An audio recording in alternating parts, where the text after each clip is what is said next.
All right, and we are now semi-live. Hi, I'm Kira858, and today we'll bring you Season 2, Episode 14 of Rivenwood Academy. So, of course, here at the Cookout, we always like to give love and support to different individuals in the community. Shout out different channels that are out there so you can take a look at their content and support them on their endeavors. And as always, you always love to give a huge shout out for is a good friend of ours, Adrian Bear, known for their channel of The Bear Pen.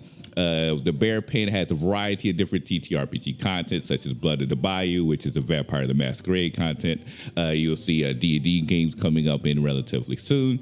And, of course, a couple of one-shots and side content on the side. So you can be able to follow their content on YouTube as well as Twitch under The Bear Pen, that ends with an H. That is The Bear Pen, that ends with an H. A second person we definitely like to always give a shout out for is our good friend of ours, Brandy Rose, who has just recently started her own Twitch channel called Cutie Patootie. She is a TTRPG streamer that is also a game designer, releasing quite a few different games that's been out on, you can find it on IO. And you also recently just joined a new application called Roll, which is actually a really good application in itself. So she just recently became an affiliate, so definitely go ahead and check out her Twitch channel, other Cutie Patootie, for a mixture of was a variety of different content from TTRPG shows as well as talk shows and games and more.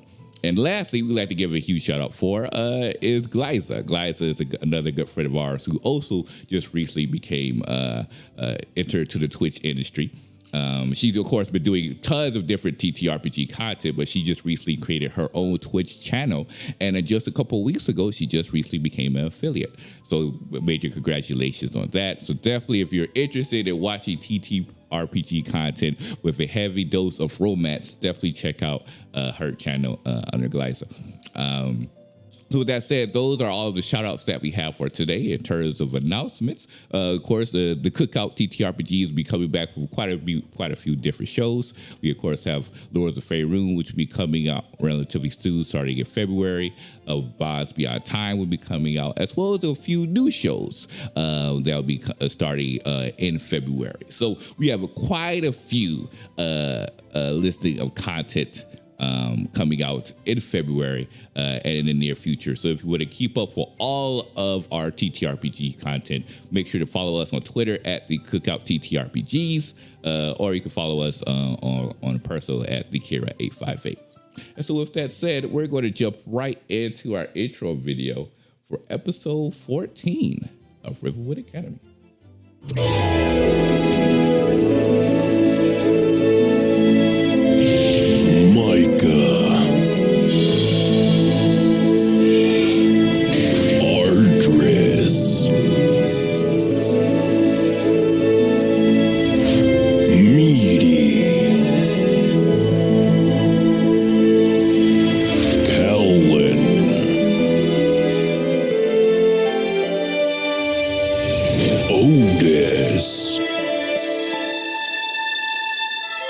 Behold, the spellbinding abilities of Rivenwood Academy.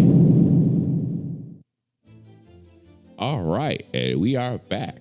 So with that said, Aaron, take it away. We ended on quite the cliffhanger last session, and we're going to jump right back into that moment. So Callan and Pyrea are in the guest bedroom that Miri had stayed in the night before in Argis's family home within the capital city here in Terratomio. And Pyrea is freaking out. Oh my God. Okay, so what do? We should definitely tell the Okay. You won't want to tell the Vice Chancellor, so who do we tell? That's easy. Someone far more competent than the Vice Chancellor and in a position of power here. Argis. Okay, yes, for sure. He's our adult. You had the Vice Chancellor, we've got Argis. Yeah, I was just kind of thinking an actual adult, like not to be, Argis is super cool, don't be wrong, but like, Whoa, I am not going to tell him you said that. He will lose it.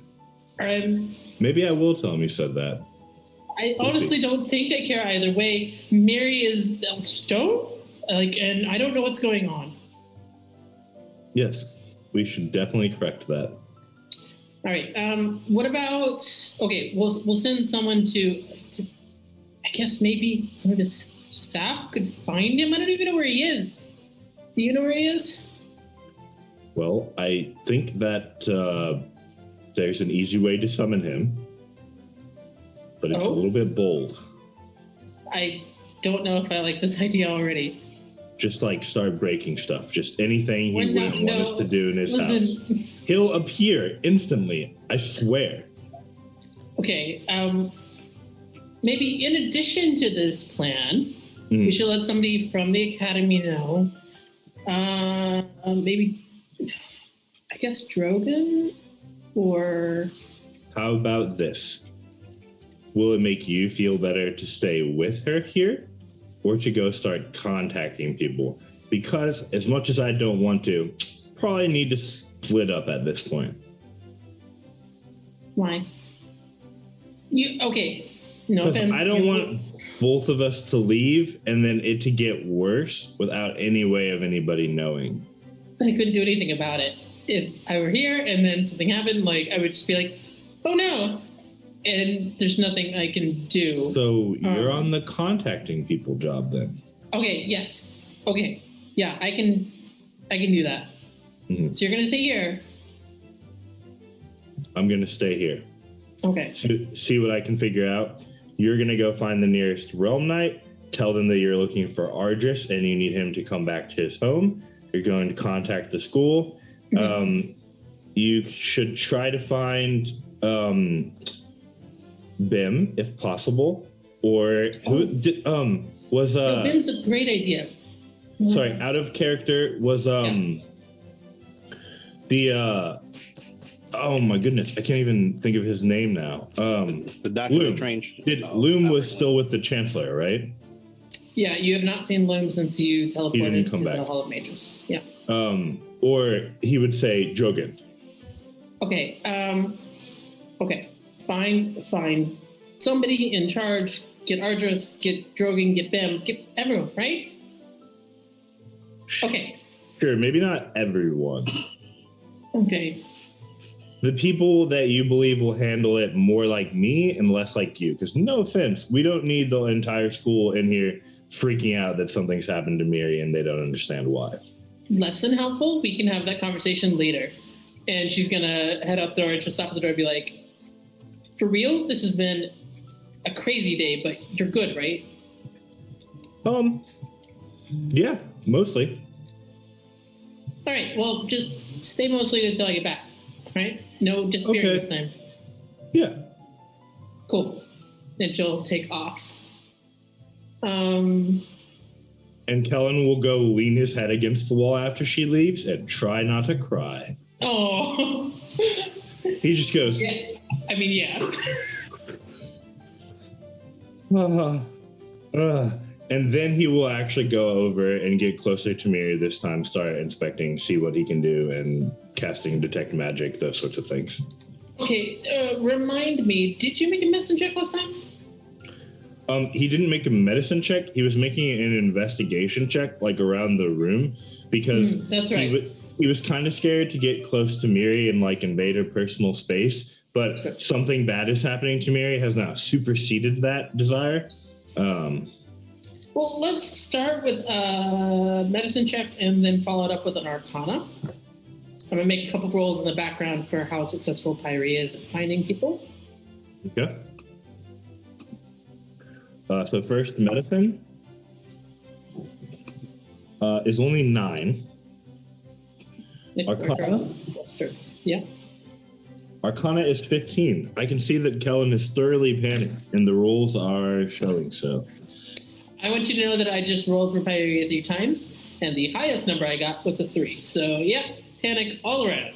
Oh my goodness! What? I literally rolled a 1, a 2, and a 3. Upside, he was able to keep his cool in front of Pyria, and didn't lose it until she left. And she checked in on you without like biting your head off. So I feel like relationship goals at this point. So you take a look at Miri. You're looking at the clearly stone arm and is now crept past the elbow and is heading up to the shoulder. It's moving, or moving is not the right word. It's not moving. It is spreading at a rate that is just barely perceptible to your vision. Like, you can see that it is growing. It's not so slow that it looks like it's not moving. It's not so fast that it's like, it's spreading everywhere. It looks like full-on marble is what it looks like when you look at her hand.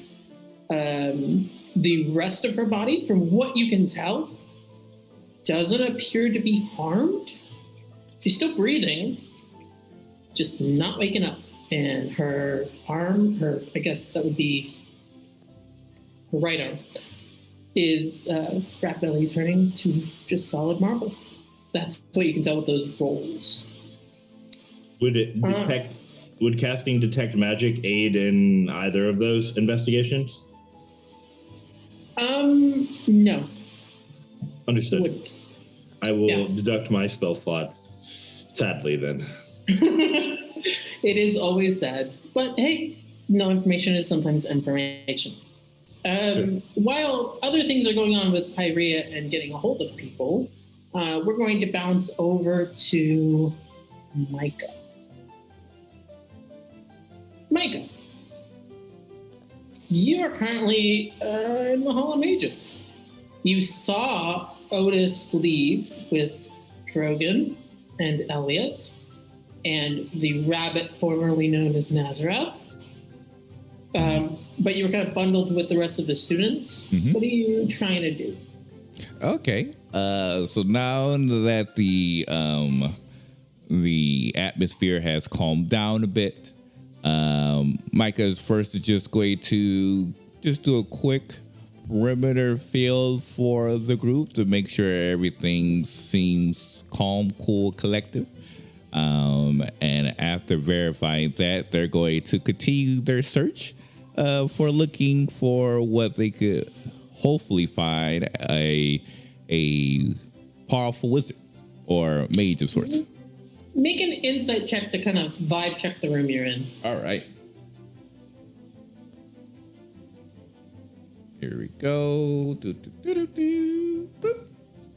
All right. All right.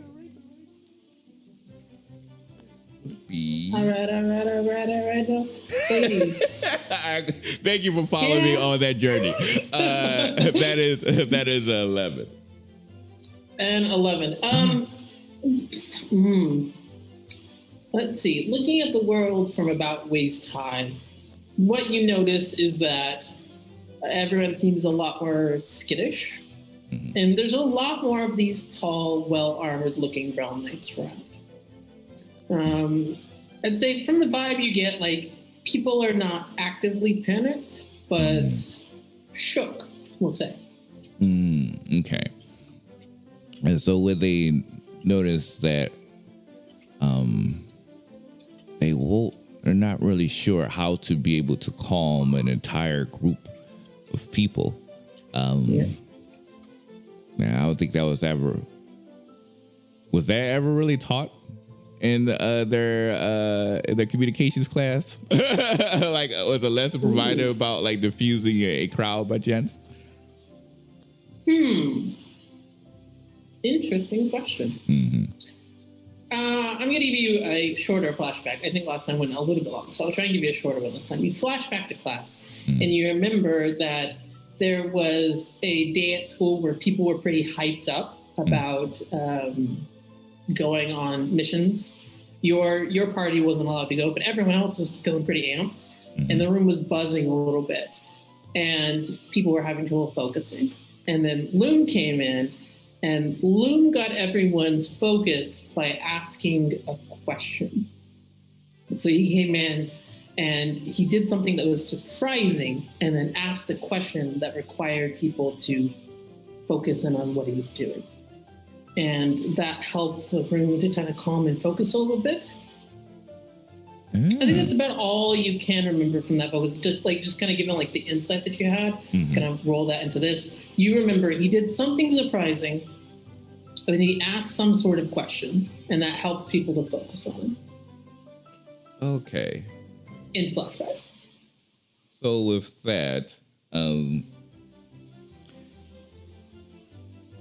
they recall that circumstance and looking at the group, seeing that things are a little shook. They're going to then see what we could do. There's nothing I have that's actually relatively flashy, to be honest. It's okay. What they're going to do is they're going to try to speak. I was thinking about that. Just cast fireball in the middle of the room. Rude. They'll cast a fly on themselves. Okay. And as they do so, they kind of like levitate a bit in the air to try to like, hi, is everyone okay? So you go to levitate. As you do, you get to about eye level of everybody else for a while. They're kind of like looking around. And you're like, is everyone okay? And a few people beside you are like, yeah, it was just... And then they're looking at you. And you see a couple of wheels start turning.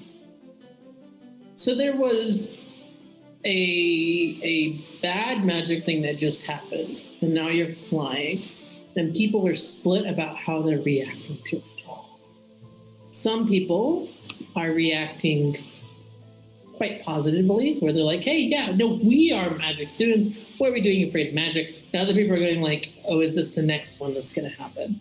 So you see the room kind of splits into two. There's slightly more positive reactions than negative, but you notice that the realm knights subtly move to keep everyone in the room as a result. Oh. It's kind of your insight was terrible, so I can't really tell you what it is. Oh, yeah. Sorry. If you had good insight, I'd tell you all about it. Oh, yeah. It was not horrible, but yeah, it was average. So I guess they would notice that things are looking a bit more risque from their display, and they'll look towards the others and says, I understand how you feel. It can be scary sometimes. But what do you mean? Well, I saw a lot of things on the way here and found out some news that I don't know still how to feel yet. And so we keep seeing and experiencing things that are scary. So I know, but we have each other. So as long as we try to work together, we should be safe. Make a persuasion check. Okay. Can I use my my D6 from memories from the flashback for this check? Yeah. All right. Yeah, I think that you are doing your best to implement what you understood of that. Yeah, pretty much. All right. All right, here we go. Ooh, boop. Okay. That's good. And that was decent. That is a, oh, wow. That is 20, 30, 20, 8, 28. Decent, you say? Well, the deep 6 was a 4, so I was just like, okay, I would take that. All But right. So as you start talking, the room starts to kind of sync up with what you're talking about. People start being like, yeah, it was scary when we were coming over here, or you hear somebody else going, but he's here with me, they're here with me, they're talking about the people they're with, they're talking about their friends, they're starting to come together, and like the whole room is starting to share that experience, like both the scary parts and the good parts, and kind of find some catharsis in that. And you kind of find yourself swept up in that a little bit. They're turning to you a lot for guidance. This is a new area for them. Yeah. Yes. Sure is. So I'm gonna pause that one for just a second, as you are suddenly like holding court with all of these scared kids. And I will mention, like, I know we talked about this last time, but last time was long. It is a larger group than the first time you were with, because the other half of the students that were traveling. Yeah. Yeah. So it is a larger group. And I will say that you do notice not a lot of adults around right now, except these realm knights are kind of keeping everyone in. It looks like people are not there. Interesting. Okay. Yeah. So we're going to skip off from you for just a second, move over to Otis. Otis, you're currently walking up the street towards Arch's place. You don't need to make a roll because of your absolutely bomb roll last time. You're survivaling it out between the two places. You're good to go. You're leading Drogon and Elliot, who are both joining you, and in your hands is that rabbit. Now, how long does polymorph last? Well, I mean, I was going to ask if it's still a rabbit, because I don't know if fly is concentration. Good question. Is fly concentration? Oh, it is. So yeah, bird again. Bird again. Yep, it'll be bird again. So roughly about now. As you're walking the streets, you're about halfway between the Hall of Mages and Arch's home. The rabbit in your hands shifts and becomes a bird again. So Nazareth is there. But Nazareth immediately kind of floofs up, eyes open, and looks confused, disoriented. Flies up a little bit, but not very far from where you are. Perches, looks upset, you would say. You know Nazareth pretty well. Otis will cast Speak with Animals. Okay. Which is his last first level spell slots. Gotta use them for the important stuff, right? Yep. Yep. So you cast Speak with Animals, and as you do, Nazareth isn't yet like making any noise, just moving a lot. So what do you say? Are you okay? No. What happened to you? No. Bad dreams, pictures, fire. No. You had a night horse too? 9 horses. And Otis is going to tell Drogon, apparently she had one of them night horses too. And then Otis will switch back to the tongue of birds, because he's -1 charisma. He doesn't know to like wait for a response. He's worried about his best friend. And he's like, did you know you was teleporting around everywhere doing that fire thing? No, bad dream, fires. Well, that's what you was doing. Some people got hurt, but I took care of it. When you say people get hurt, Nazareth gets quiet. They did, but that's how his -1 charisma is rough. I got him sticking out. Like, what's the problem? I handled it. You're okay. I'm okay. It's kinda. Are you okay? Well, I mean, I'm a little sleepy. Did you know you were having bad dreams? No, not until I was apparently screaming. Drogan and Elliot told me I was screaming. That's when I woke up. You didn't. Couldn't wake up. Bad dreams. Otis takes that to heart. Like, you want to try sleeping again? No. Otis is just sigh, like, she don't want to sleep. And he goes say that to Drogan and Elliot. As you start talking to Drogan and Elliot, Nazareth moves to the opposite side of where they are to you. Oh, so like if Drogan and Elliot are walking on your right side, she moves to your left shoulder. Oh, that makes sense. Okay, that makes sense. And Otis will switch back to Bird and go, well, if you with me, you ain't gonna hurt nobody. I'll make sure of that. You're still a good bird. Mm-hmm. No response? That's about right. No response. How far are we then? You are making good progress back. You'd say probably 10 minutes out from Arch's house.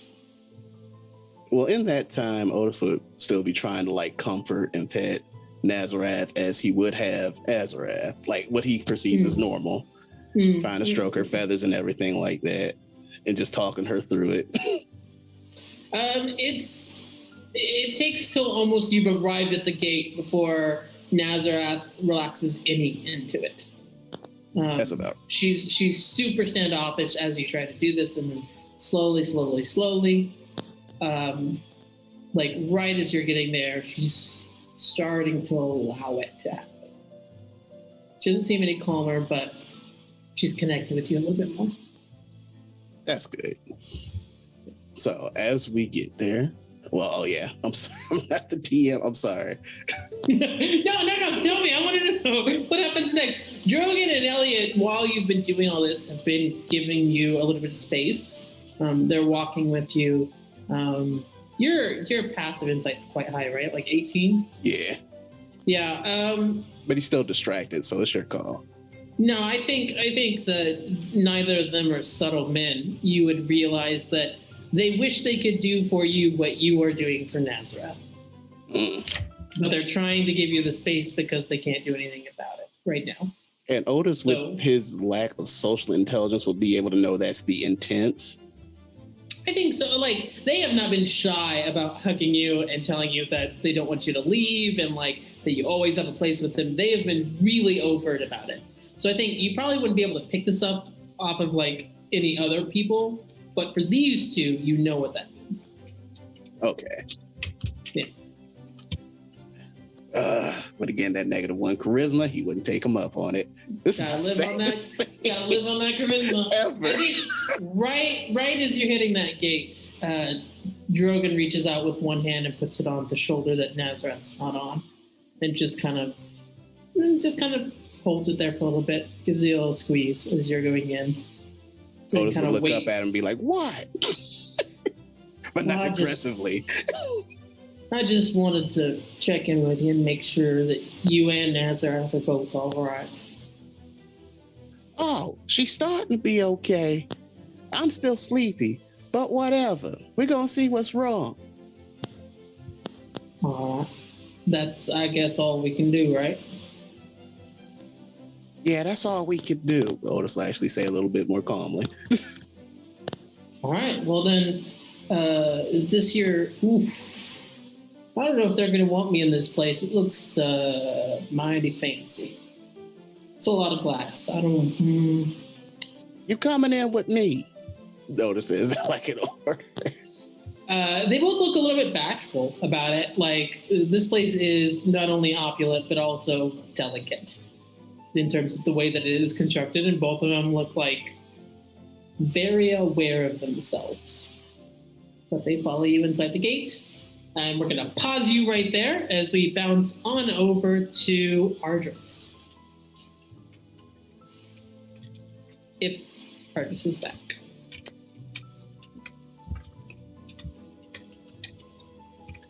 Hi, Ardris. There we go. There we go. So you are on your way to where you are going. You can see their manor in the distance. How you feeling right now?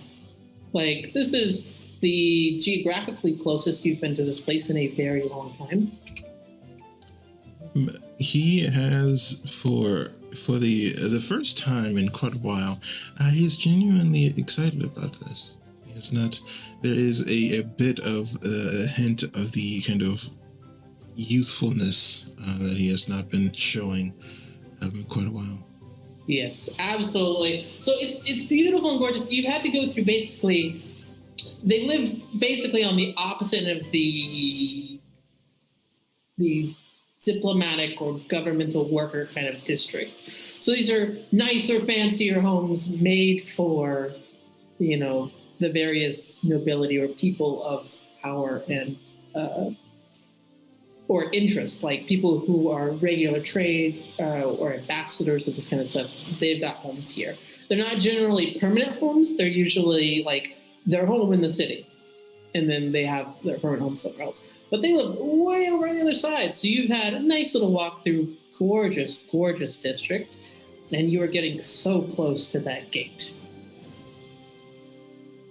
You're almost there when you hear from behind you, Erlarn! Erlarn! Yes. And you turn and you can see it's one of like the footmen for your house. Like no one high up in the thing, but she looks completely out of breath. Like she gets to you and she just doubles over. It's like, okay. I am so sorry. I forget all of their names. The pink one with whatever's the nice way to say all of the horns and everything. Something. The other one's hurt.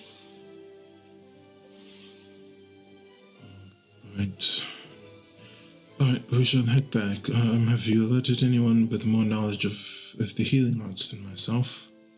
I don't know. The steward just told me to come find you, and I found you.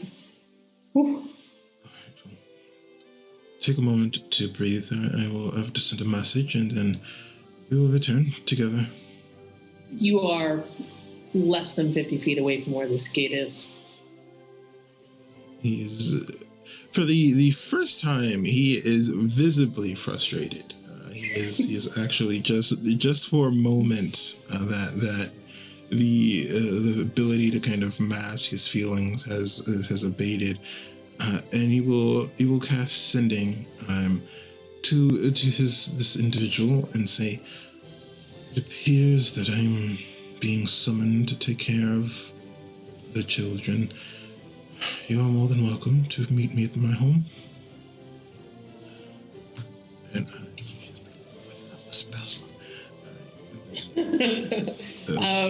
the answer comes back. Well, I suppose we've waited this long. I hope to see you soon. If I don't come to you, you know where to find me. And you will nod before turning to the guard. Are you able to walk? Yes, of course. Yep. If you are tired, say you are tired. It is fine. I'm tired. I'm so sorry. I did not mean to be tired because I ran here. Sir, Erlarn, sir. It's fine. I'm just sorry. Give me your hand. Give me your hand. There's no need to apologize. And he will cast Dimension Door to travel 500 feet closer. Nice. To the manor. This poor footman is just like, woo! Was not expecting that one. All right. I completely appreciate. Oh, I'm feeling so much better. Thank you, Erlarn. We're almost here. Amazing. I'm just gonna see myself out. Please find somewhere to rest, take care of yourself. I will tend to if a problem has arisen. You are significantly closer to the home. You think maybe a 5-minute walk max. You can see the. It's more of a decorative fence than it is a practical one, but there's like a fence that demarcates the boundaries of the estate, and so you can see that quite easily. We'll make his way there as soon as possible. Excellent. You are on your way there, and you see someone else walking down the street. Hey, Mary. Or, sorry, Mimsy. Mary's not available right now. A steward of the house, Alarin, has successfully found you and brought you back to the estate to help. Okay. So you are roughly about arriving at just about the same time that Argus is. Okay. So, do you want to change your photo really quick? I will. I want you to do it so bad because it looks so good. Me position it. Woo. Okay. Wee. I have a picture now.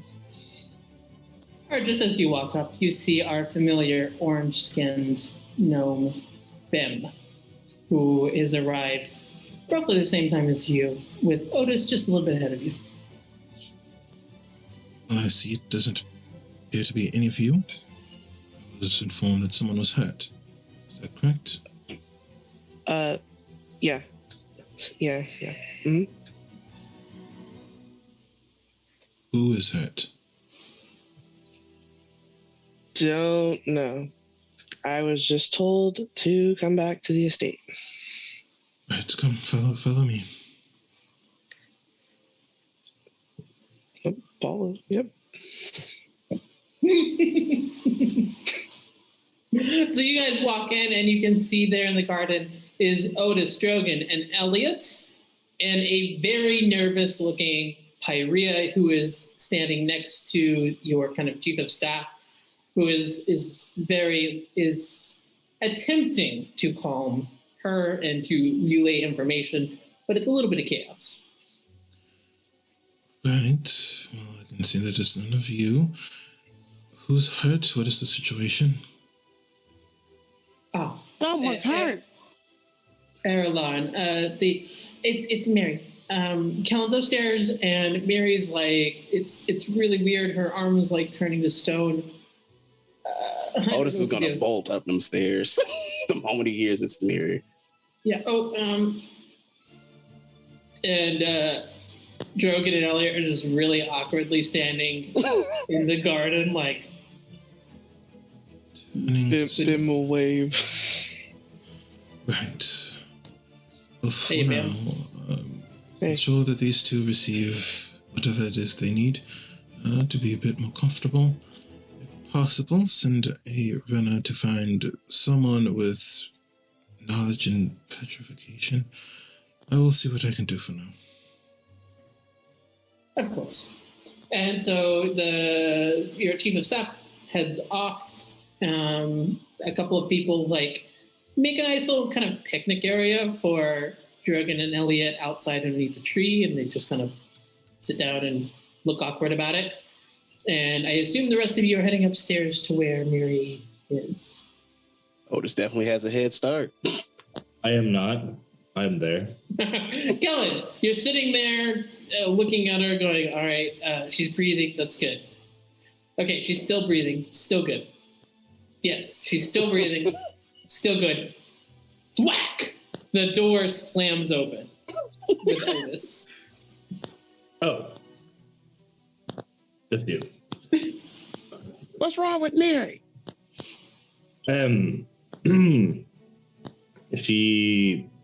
It's easier if you just come in. Otis definitely comes over to the bed. And Kellen goes to try to show the slow petrification happening to her arm. I'd assume he'd pick up on it with his perception. Yeah, Them for sure. Hawkeyes? Like, Yeah. I mean, obviously it's stone though, but like That's the part that really catches your attention. You're like, that's not normal. Can Otis cast guidance on himself and do a medicine check with disadvantage? Yes and yes. Okay. Can I assist him as someone who has already inspected Miri? You got a 13, right? Would you get your medicine check? I think it was only a 5. 9. Or something like that. I'm going to say with a 9, you're not any good. Okay. Oh, boy. 2d20s and a d4. I tried, buddy. Sorry. It's all good. 2d20s and a d4. Let's see what I get. My Arcana was a 15. That was the one that was higher. That's right. That's a natural one. I can't. No, I mean, I think that this is just really true. You've had nightmares twice in a row. You had a massive situation in the hall where you thought that the bird that is closest to your heart was going to do something irreparable, and you're terrified because it's Miri. Your legendary wisdom is kind of checked out of the room right now. Makes sense. All right. Otis is in probably like semi-panic mode. He's definitely in like ready for anything mode, but he kind of knows how to handle himself in dire situations, but he's definitely super concerned. Yeah. All instinct right now, I think, just based on that one, you're running fully on instinct. About this. Good. No. Keep it going. Oh, while whoever else is joining, he would just be telling Otis, like, so I cast Detect Magic, and so it's definitely not magical. Like, there's no traces of magic that are unexpected. So that means it's got to be some sort of mundane cause, like a disease or a poison or something. That's why I was hoping we could find Drogon. If anything, they might know, like, what kind of herb might, like, slow it or something. Well, he's here with us. I told him he was with me. Oh, thank God. Where is he? He should have been following me. And Otis is gonna like all of a sudden like look outside the door, like expecting Drogon and Elliot to have followed him inside. You look outside the door right into Ardris's chest with Bim not far behind. Where's Drogon?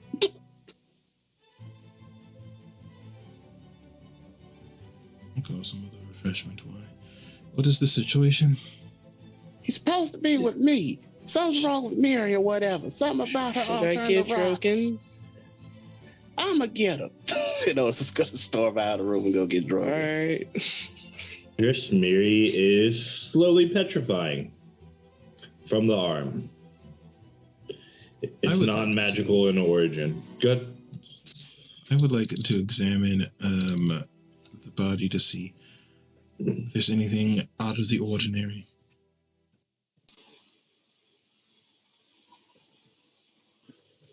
I'm trying to decide how many medicine checks a party can make.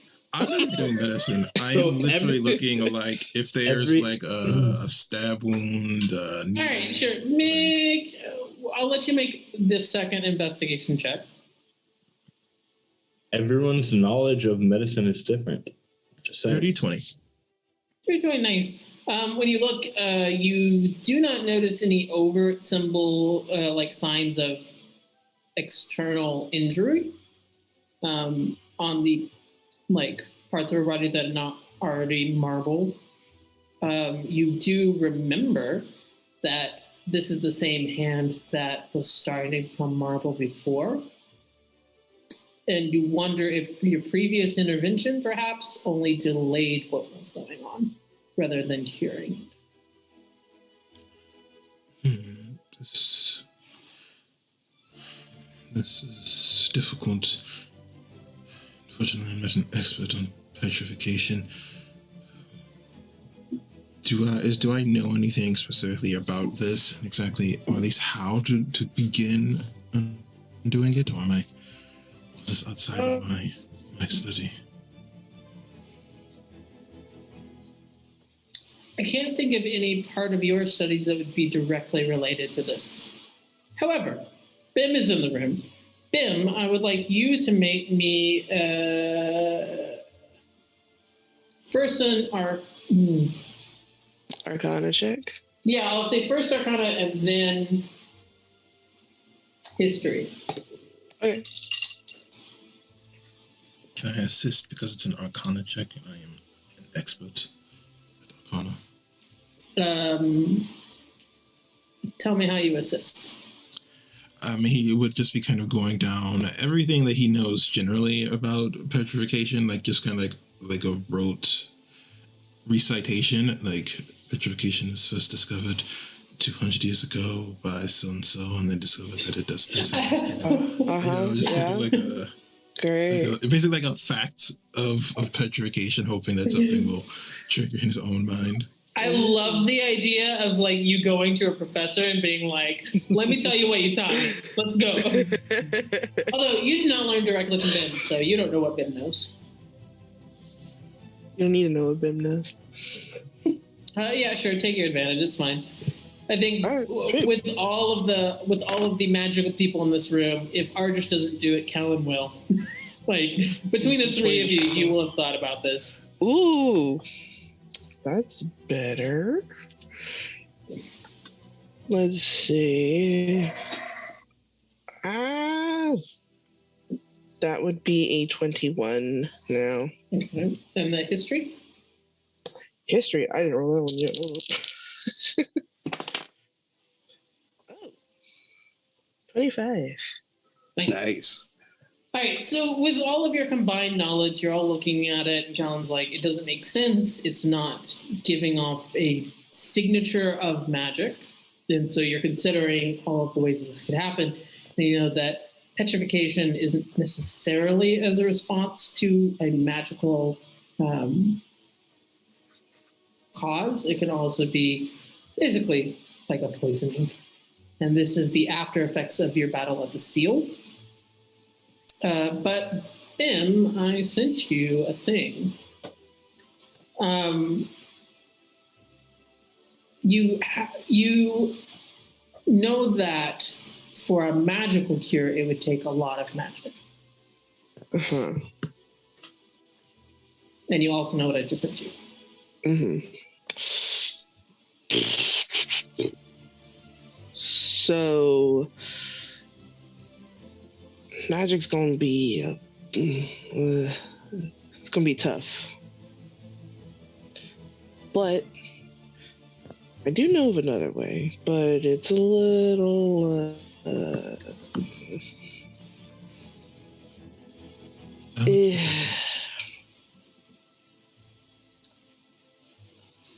yeah. So you're gonna need at least maybe basilisk blood. Do I know where one would find the basilisk in this world?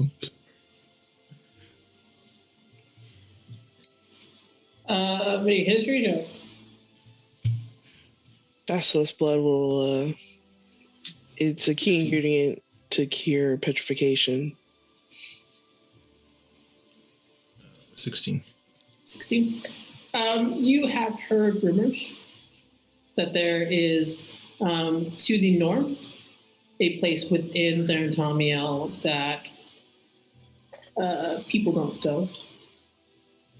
And it is said to be maybe there's a Medusa or a stone giant or a basilisk. Like, it's a running theme of something stone related. Well, I don't know entirely where to find one of those creatures, but there's an area to the greater north where there may be one. Those are mostly stories. There may be someone that knows a bit more than myself, but is there any other way to solve this problem? Magic, but it's gonna, like I said, it's gonna take a lot. You're probably better off going with basilisk or Medusa blood, whatever it is over there. You're gonna need new gear though. Thank you. Big time. I will have someone send word to the Enchantment House. They may be able to provide some help. But I think for now, I will have someone send word to the Enchantment House. Big time. I will have someone send word to the Enchantment House. I will have someone send word to the Enchantment House. one of the other noble houses. Perhaps they will know a bit more about this area than I do. For now... Sorry, I do want to add, Bim, when Argus is talking about this kind of area, it's the same area that you were thinking of. Oh, okay. Yeah, so y'all are thinking of the same place. Thinking of the same place, minds aren't connecting right now. Right, exactly. Gotcha. Is there anything that I can do to ensure that she does not turn before we can solve this issue? That's probably more Drogon's department than me. Thud, thud, thud, thud. Very heavy footsteps coming up the hallway. There's an awkward moment where Drogon tries to kind of sideways go through the door because it's too small for his frame. Oh, yeah, there he is. Yes, we have an issue with petrification. Would you know anything about how to deal with that? Oh, goodness. All right, give me a moment. And he starts reading around. He has like a kind of messenger bag type situation going on right now with a whole bunch of stuff in it. And so he pulls it out, and like for a normal person, it would be way too big to carry. But he pulls it out and he's just gonna unfolds it, and it's got a lot of stuff in it. He's like, "Now I'm no healer, and I'm certainly no wizard, but I mean, I've heard rumors this thing about how you make a potion with the I told him about that one. I could probably. I mean, I've got some herbs that you can make like a poultice, if that's the right word, that would probably slow it, give you some time to get this potion. I mean, that's what I can do on my end, mostly. That will have to do for now. Are there any other problems I need to be made aware of? I have a question. Where's Micah?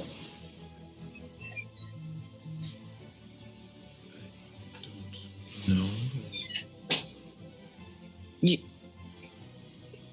Last time I saw him, he was still in that room when we left. Jogan, who was the one that was supposed to tell them to keep track of their party members again? I mean, I reckon we've all said it a couple times, don't you think? We'll probably have to rewrite do a seminar or something. Yeah. All right. What's the problem? He's doing what he wants. Hold on.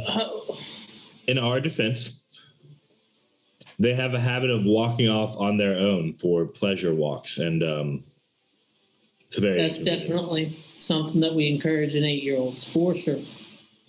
I wouldn't say that we've encouraged it, but they're a little slippery, They should be. If you know they're slippery, then why? Gods. That should not be an issue. I gave all of you instructions to take at least one of the knights with you wherever you went in the city. Do what I want. All right. Well, this sounds like something that ought to be handled, though. Is somebody going to go get them, or are we going to? I will have a runner sent to find them.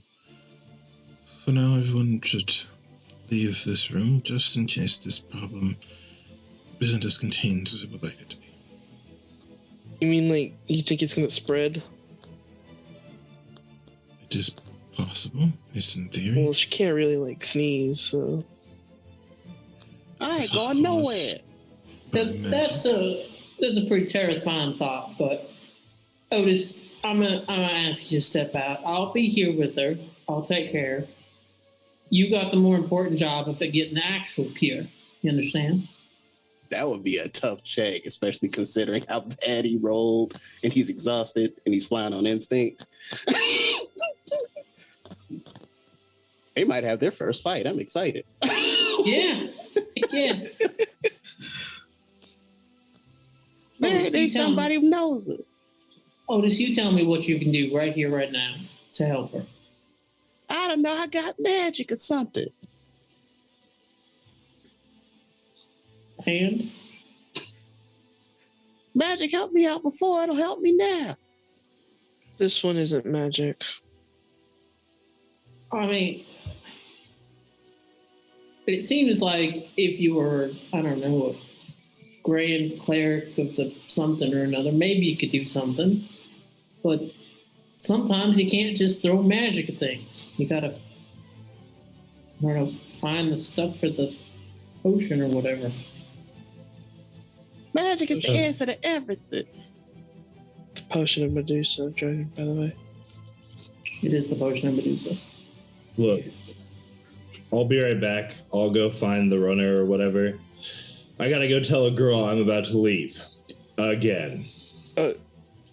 Are you sure that's... Okay. Love it. I love it.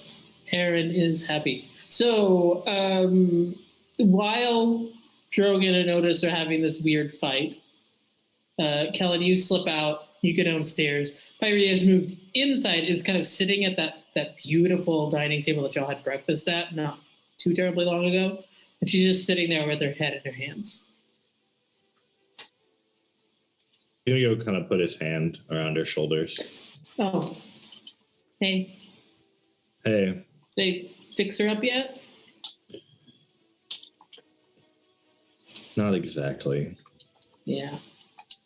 Didn't think it'd be that easy. Hey, remember that very, very important promise that I made? Yeah. Apparently, we need the blood of something that can cause petrification, like a basilisk or something. And I've got this super terrible feeling that it's going to be me and my friends that are going to go hunt down this basilisk. Oh. Once again. To be fair, it is our party member. Yeah. Who's going with you? Well, I would guess Ardris and probably Micah, even though everybody will tell us it's a bad idea. They will insist because Mary's in danger. And then Otis, if people can talk him into leaving that room. And then, Yeah. I don't know.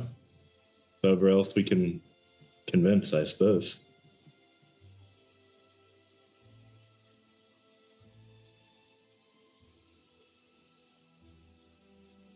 Yeah.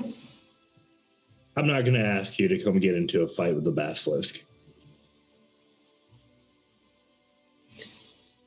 That's probably good, because I'm not sure which way I'd choose to go. So better to not have to choose. Yeah. I would say promise to come back, but seems like a bad promise to have to make. I'll come back. Okay. I'll be here. We have like 18 more conversations to have. You know that, right? We might be able to talk Ardris into letting you stay in my room while we're gone. You'll be safe there, and it's pretty nice. Yeah, but I mean, I'd miss my party, you know? Like, that makes sense. I've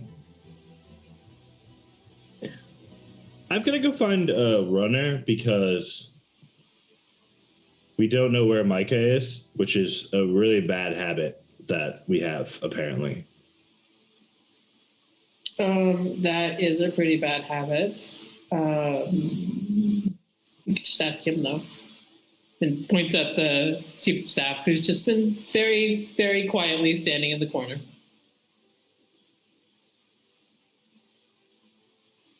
Hey, I'm Kellen. Hello. I believe we met at breakfast. Indeed. It's better now.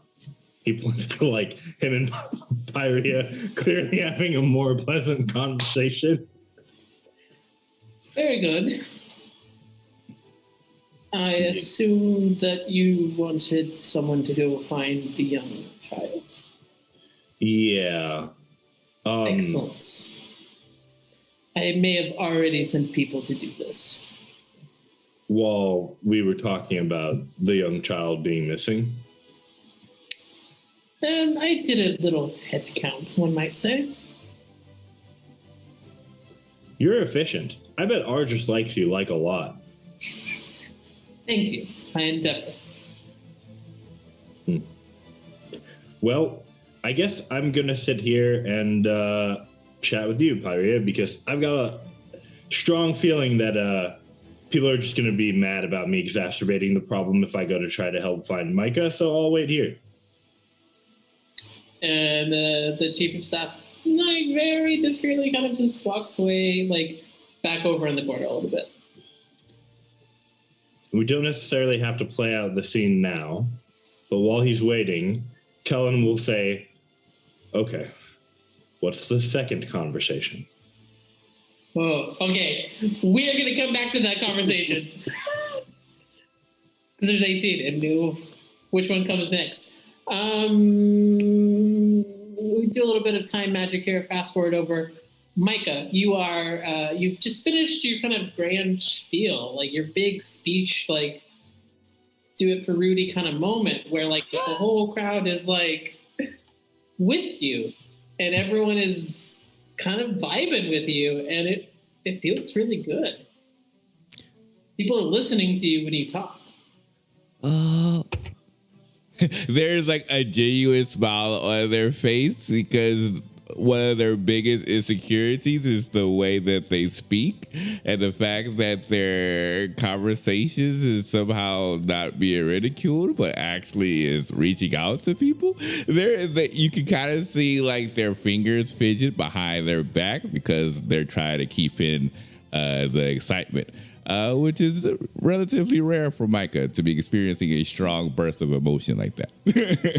But yeah, they're definitely trying their hardest still to continue with keeping everyone, complacent and enjoying the atmosphere while they can. And you have a good 15 or 20 minutes where different people are coming up and talking to you. You're kind of pulled into different conversations. People are asking you about like how you got here and like really listening to what you have to say. And it's really pleasant how everyone's just kind of like affording you the time and the space to talk about what's going on. What would you say is kind of like the highlight of what you are talking about to them? I would say the highlight for Micah would be explaining how it felt good to be in a class with others and see fellow students learning the way that they have, because they've always been kind of like secluded. So it feels good to be surrounded by others who are looking for knowledge in different ways. And so I think that's also the reason why this also has like a double effect, is because they were kind of like on the outside looking in, in a way when classes first started. And so now they're finally getting accepted by their peers, which is a good thing. And you get such a reaction as you start to talk about like, I was on the outside, I was looking in, and like now I'm one of, we all get to study together, and you get quite a few like people whose hearts grew 3 times that day, because they're just like, you're right, we are all of this together. And it's beautiful and lovely. And about 20 minutes into this, someone walks up and is like, Micah? Hi. Yes. Oh, hi. So you see it is unfortunately that same steward who was out of breath earlier, having chased Ardris and come all the way back, has now walked to the Hall of Mages with a realm knight. And is like, so you are needed back at the Alaran estate. Oh, now? It was pretty important, if I understood everything correctly. They'll look towards the friends that they hopefully made during this time. Is it okay if I step away? It seems like someone needs me. Yeah. But we'll hang out next time, right? Yes. And you get quite a few invitations for like, oh, hey, if you're not doing anything for supper or blah, blah, blah, blah, blah. You know, like people are inviting you into these various circumstances as you are able. They was like, yes, what's when we fix this? I'll be back. I'll love to join your events. Yeah. That's so cool. You're so cool. Thank you. Yeah. And so like they follow away suit. from your adoring bands, Yeah. you know, like they're watching you as you leave. And, But yeah, there's almost a little skip to their step as they follow the group behind. Definitely among one of the happiest that they've felt in a very long time, which is very unique in such a dire circumstance. It's kind of ironic because like Otis is having the worst day ever, and Mike is having the best day ever. We're going to jump cut to you arriving here because I think that we don't want to protract that out too long. Right before you arrive, let me resolve this with Kellen really quick. Did you have an idea what you wanted the second topic to be? Or are you leaving this completely up to Pyrea? He's leaving it up to Pyrea. It's kind of like, not that he doesn't care, but it's kind of like her thing. He can't keep track of the 18 different things in his head, honestly, anyway. So he's just like, all right, what is this, number 2? All right, I can focus on keeping track of which number we're on. Okay, so I guess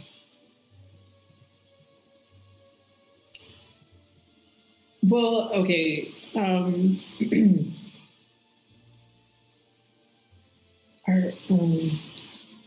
Are we allowed to talk about it here, or The chief of staff left, right? he, seeing this kind of like more personal conversation, steps out of the room. Like, well, we have 2 choices. We could talk about it here, where we're like 90% safe. We could talk about it in my room, where we're like 95% safe, and we potentially need to deal with a lot of jeering and harassment later.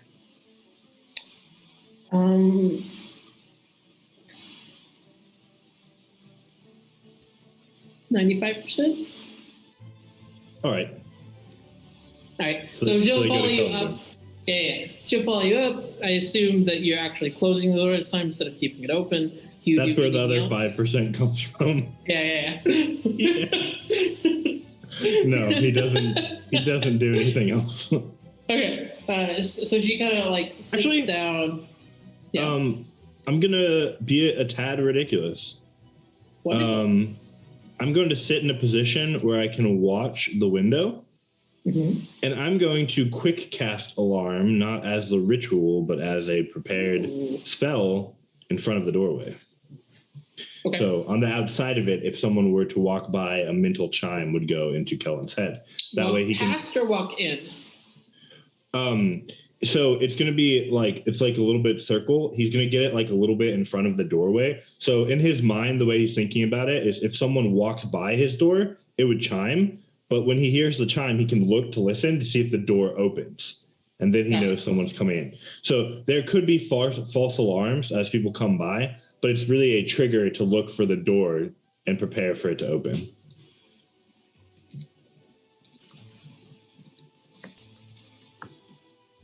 Okay, understood. So you quick cast alarm, and then you set to where you can see the. Well, you've just got a good vantage point, and she sits not too far away from you, and it's like, you hear a chime. He turns to look at the door. It doesn't comes open. back. Okay. Okay, so the you hear a chime. He turns. Doesn't open. Okay. He's just gonna keep going. It's just an indicator. Okay. Hey, you're doing a mental chime or an audible chime? It's a mental chime, so it's literally just for him. Okay. Yeah. So what I actually care about is he's gonna do it every time. She might think it's weird. I only really need to care if the door starts open. Yeah, understood. Okay, so I think I'm mostly caught up with the idea that there's the second U, and then the second U is a harbinger of doom because there are these things that are dying that protect us from something that's even worse. Sound about right? Yeah, kind of. Okay, so who is handling that exactly? Because we're kids. You were in the room, Ardris. Yeah. Probably me and my party. Okay, so you're quitting school to travel the world. No. How School does that work? has exploded. Okay, not to retread an old argument, but the building is gone, the school is still existing. Well, when our class is starting. I mean, we only just got the other students here last night. It's probably going to take a little bit of organizational time. Okay. Well, when they're ready to start classes again, I'll be in attendance. 95, 93, 90, 80 something percent chance. Wait, though. It doesn't sound like you will. It sounds like the souls are kind of everywhere. There's So travel time. And also like the whole like impending death thing that could happen that would definitely put a damper on that perfect attendance record. It's this weird like thing I've been trying to balance out, right? Because it's like on the one hand, yes. On the other hand, the really big problems were at the last seal, and that's when they realized that they weren't fully prepared. So like we probably have like some time, and I think personally, for God to save the world, like a little bit more education than one semester is probably good. So right now I've got my fingers crossed that like the world impending doom scenario is like a 5-year problem and not like a 5-day problem, you know? All right. No, hey, this is great news. I'm relieved. Like, kind of the way you guys are talking about it, I thought it was like a right now problem. It's will be ancient in 5 years. It's like still a now problem. We should really like focus on like the planning and the, you know, what are we going to do about that and the how do we knock these things out during breaks and teleport around. And it's a lot of logistics in saving the world, you know? It's not like my specialty, but sounds like. And then also there's kind of a discussion where you already did this twice and you also fought. Did Mary say something about a tree with like pods on it with people?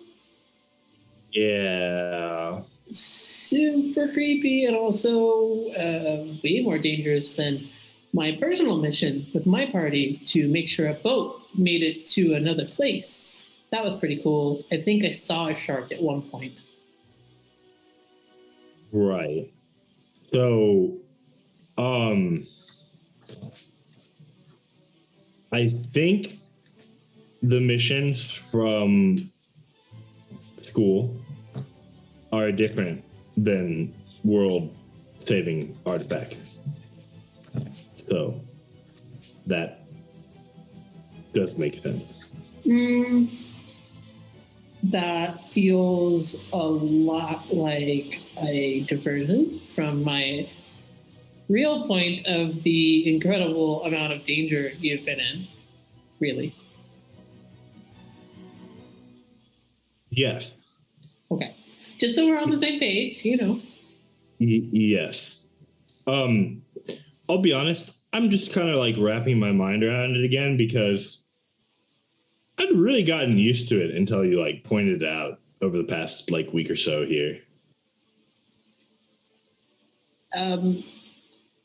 Terrifying is the word I would go for.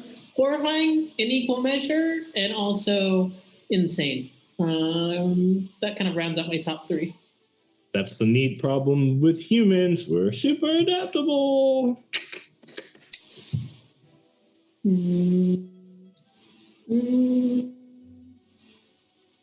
You're also really easy to kill. Not that easy. I mean, humans are pretty easy to kill. What am I, like 17 in a few days now? Something? Wait, right? is it your birthday? I'm not Kellen sure. Blitz, if it is your birthday this week and you did not tell me about it, I am going to be more angry at you than the whole thing about the dragon or whatever. It's your birthday? I'll be honest. I think I have a certificate somewhere. We're going to have to check that because my brain's pretty addled ever since there were two of me. Okay. You get one pass because there are two U's. Pick a day. We're going to celebrate it no matter what the certificate says, and you better be here for it. You realize that's like going to conveniently fall on a day where I don't like have to come kill a basilisk then, right? It's going to be like, whoa, I'm here, and it's Kellen's magical birthday, where it wasn't. As long as you're here to celebrate it, it's fine. The day itself doesn't matter.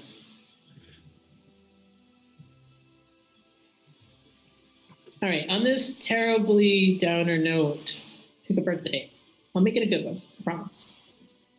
And we're going to skip off that conversation to where Micah has just entered upstairs. Kellen, you hear another chime. With lighter footfalls this time. I was told that someone needed me. Oh, did you come to Kellen's room? Oh, where did I go? Where was I? Or did Micah just pass by Kellen? You're in the hallway. Oh, okay. Wait, they are in the hallway or I'm in the hallway? Micah is in the hallway. Oh, okay, gotcha. Okay, so Michael would just enter the room. Who would they see inside? Which room are you going in? Did they mention who was requesting me? The person who got you just said that there was some sort of emergency. They didn't say where to go. Oh, is he still with me at the moment? No, but I think the chief of staff probably picked you up at the door and is guiding you over and is like, just here, and points you to Miri's room. Okay.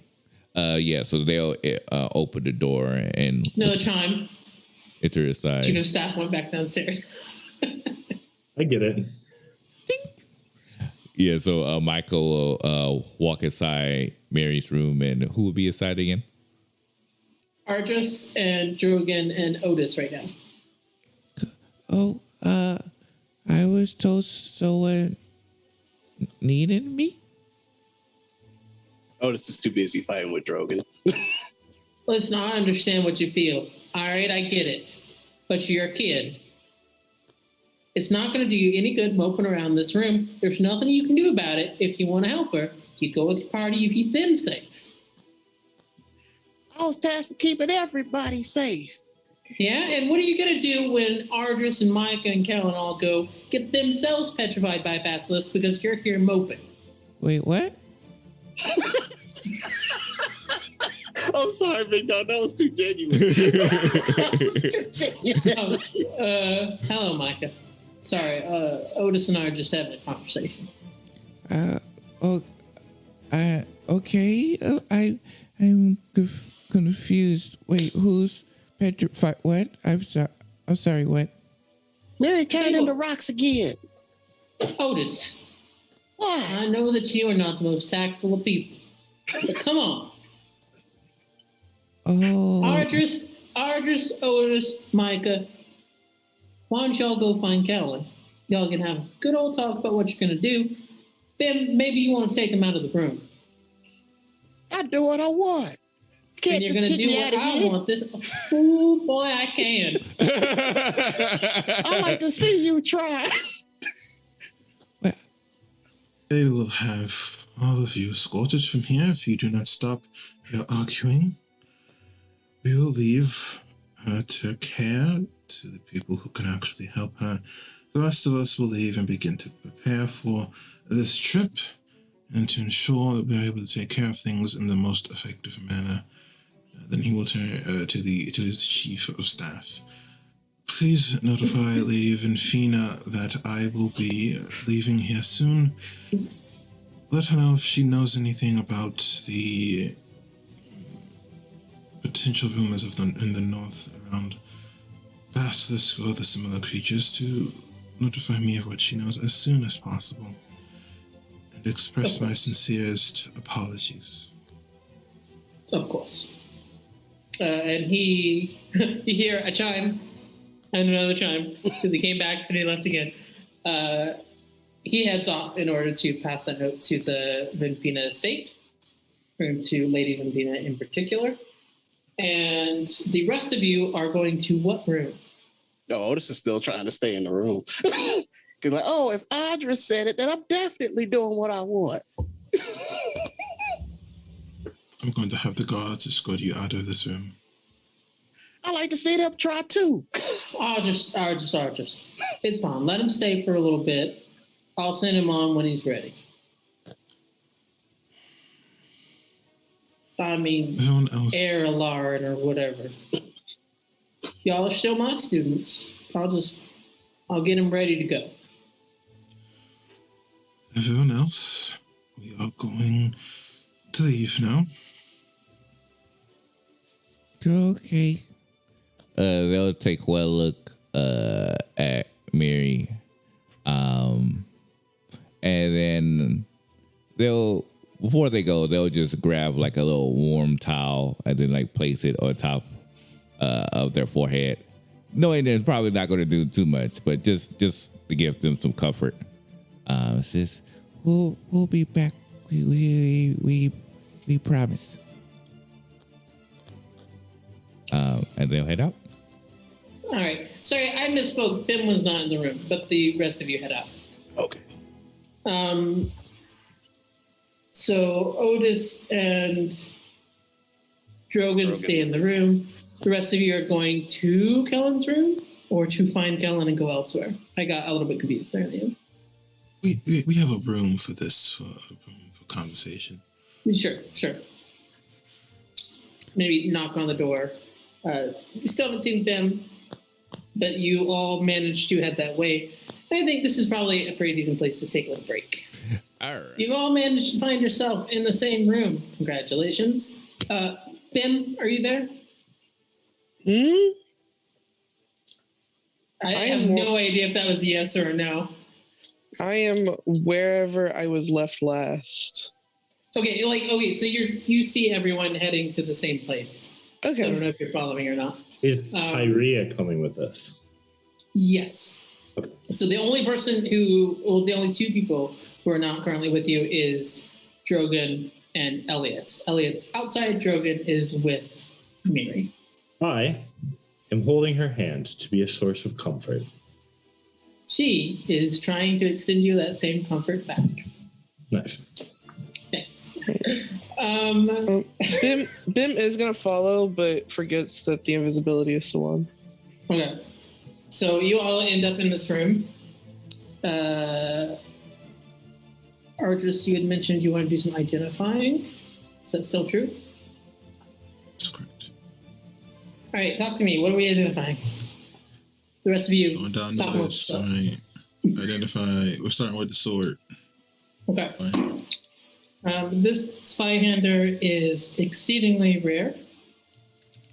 You can tell that because it is identified as St. Justitia's Spyhander. Oh, snap. Oh. You can, I'll give you a full tag for it later, but I will say that in addition to some fun ads, it has some, it has the properties, sorry, one second. I went to the wrong page on my notes. I'll make sure I didn't tell you the wrong one. There we go. It has the same properties as a +3 Dragon Slayer longsword. Mm. Nice. Oh, you said longsword. I can use that. It's a longsword. It has the same properties as, yeah. Is it considered a longsword or is it considered a greatsword? It's considered a great sword, I guess. I'm sorry, a +3 great sword, not a longsword. Darn, I can't use greatswords. So. All right, next, let's do magic shortbow next. This is a short bow of radiance +1. So there are 12 arrows made of light that are used every day. An impacted area is brightly lit for 1 round. It cannot fire normal arrows, but you don't have to have any ammo. It just you pull back the drawstring and a light arrow is created. So, Sweet. Do I understand correctly that it basically guiding bolts with the arrow shots? Yeah. That's insane. And very cool. Magic. I love that you've been carrying around all this stuff for so long, and I get to tell you what it is. How did we never notice that before now? Just this bow with a light. Anyway, magic saddle would be next. The magic saddle is well made, and it has enchantments on it that ease animal handling. It's specifically made for those giant eagles that you saw before. So it's kind of all of the magics for it are tuned specifically to that animal, but it is made with very good leather, and those enchantments are not cheap. So despite it not really being useful around here, you probably could be able to get a good price for it. Magical wand. You cast Identify, and this is a Wand of Web. Wand of what? Web. Okay, and then the box, I believe. That's 7 charges. Recharges at dawn. The Wand of Web. Which box? I believe I just have a magic box. Oh, sorry. The one box that Kellen is has? in Kellen's That's hand. good. Yeah, Okay. All right. Then, well, I mean, if he wants me to identify it, then I can identify it. it's a box at present. That is a box. All right. well, It definitely does have magic coming off of it, but you're identifying a box, so it's a box. Have you identified everything else?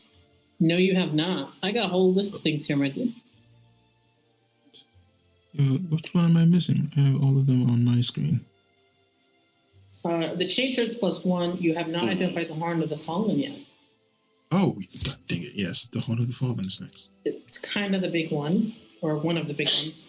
And with gratefulness to my DM in real life, who made an excellent horn that I based this off of. Once per day, the bearer can sound the horn, and all allies within 100 feet are immune to being frightened and have advantage to their next attack or save. Once per day, the bearer can sound the horn and cause the earth to shake in a 30-foot circle around them. Everyone has to succeed on a dex save or take 2d10 bludgeoning damage and be knocked prone. On a save, they take half and are not knocked prone. Once per day, the bearer can sound the horn and send a message, similar to sending. Once per day, the bearer can sound the horn and heal all allies within 100 feet for 2d6 hit points. And the last one, once per day, you can sound the horn and it casts basically Thunderwave. Is that once per day you can do one thing, or That's what I was has wondering. each of those abilities once per day? Each. Oh my god. We could have been casting Sending since like session 7. Yep. I hate all of New this. rule: we identify things as we get them. Circumstances notwithstanding, no matter what, we take breaks and we identify. I'm down for it. I will need all that listed, written down. Yeah, I have got a card. I'll send it to you. Then you also have the boots. Did you identify them already? Well, we know the boots Yes, of I have them as levitation. boots of. Yeah, I don't know if Boots of Levitation. Okay. I should note that pretty much all of these are requiring attunement. Obviously, not the chain church and not the Wand of Web, but the rest, I think, require attunement.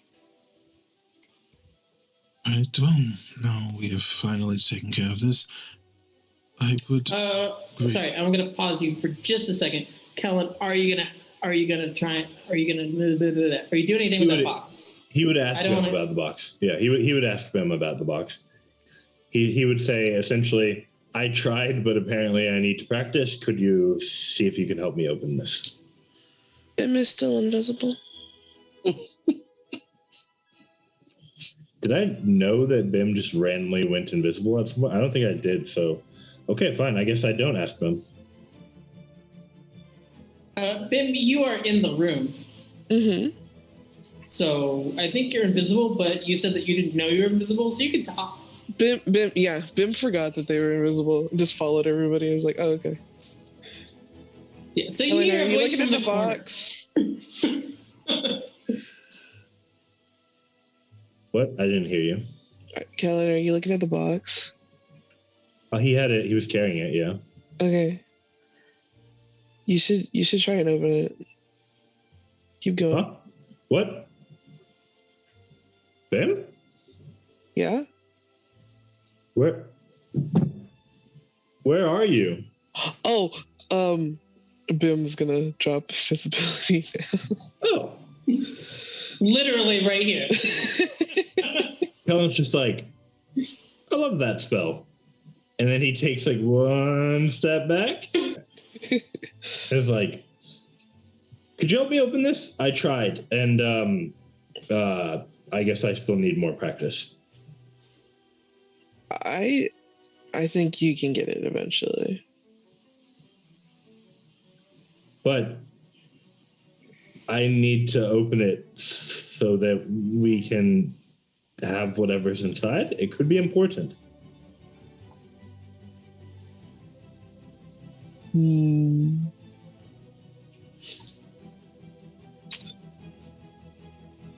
Bim is just gonna look at you. Please? Aaron.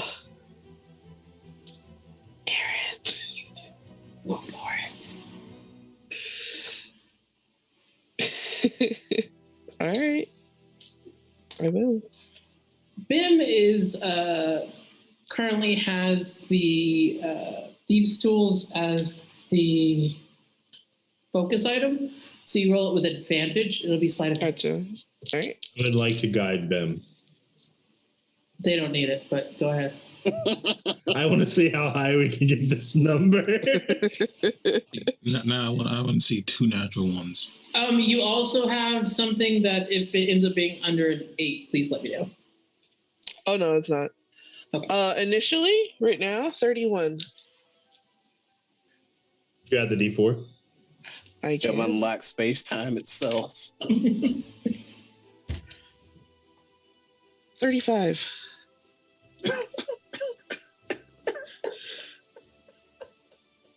I envision this in my head as Bim just pokes the lock with the Thieves' Tools and it... Yeah. That's pretty much like, and you had trouble with this? Wait, maybe I should have.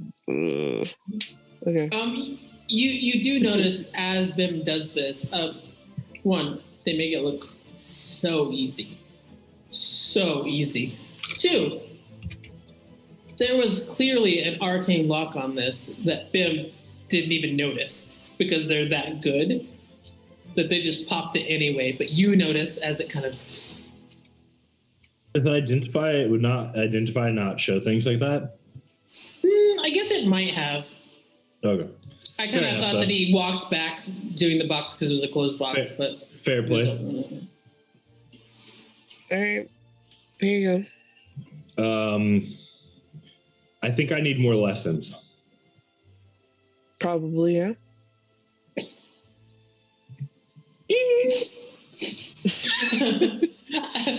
Without checking the traps, you open it and you die.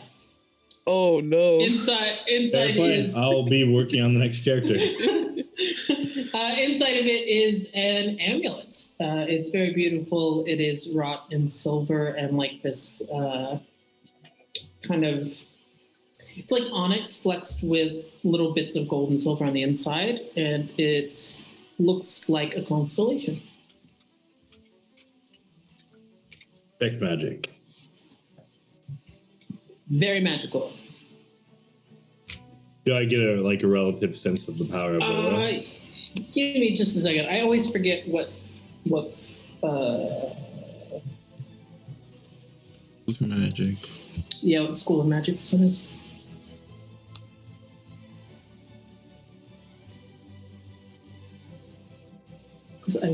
Okay. You got evocation magic on it. That's awesome.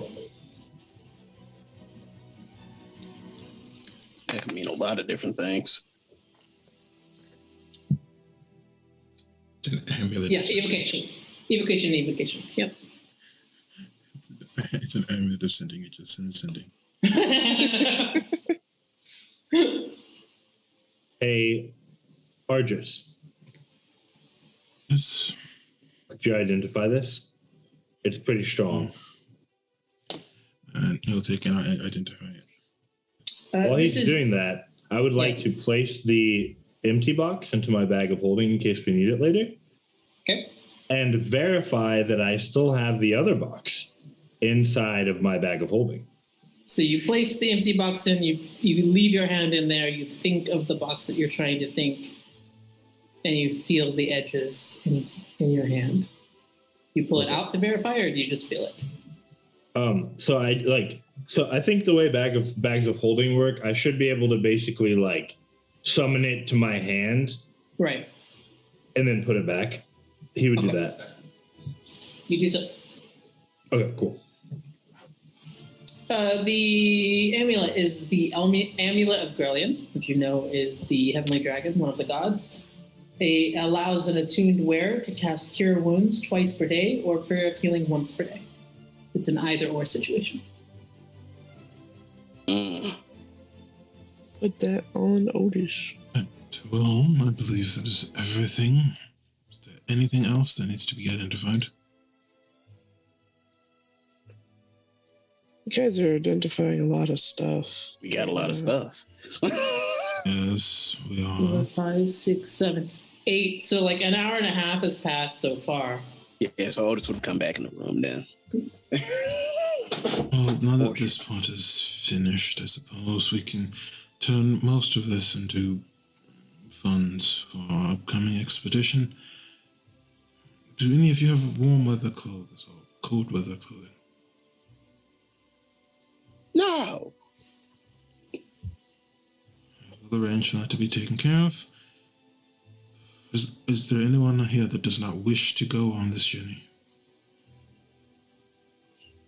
Otis is definitely biting his lip. But I'm assuming after the heated argument, Otis is going to be resolved to go. We have to go. Have to save Miri. Which things are we selling? Because several of these seem to be precious artifacts, which would feel a little weird. Y'all can sell the Definitely same. don't need the chain shirt, though. Yes, I believe that the Saints' Swihanda is going to be important. I personally wish to keep it, as I believe it would be of use with the book, perhaps. Is there anything else that anyone here wishes to lay claim on?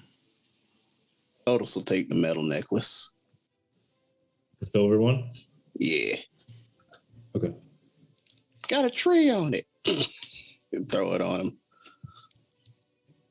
Wait, are you taking the holy symbol or are you taking the holy symbol. amulet? He's taking the holy symbol.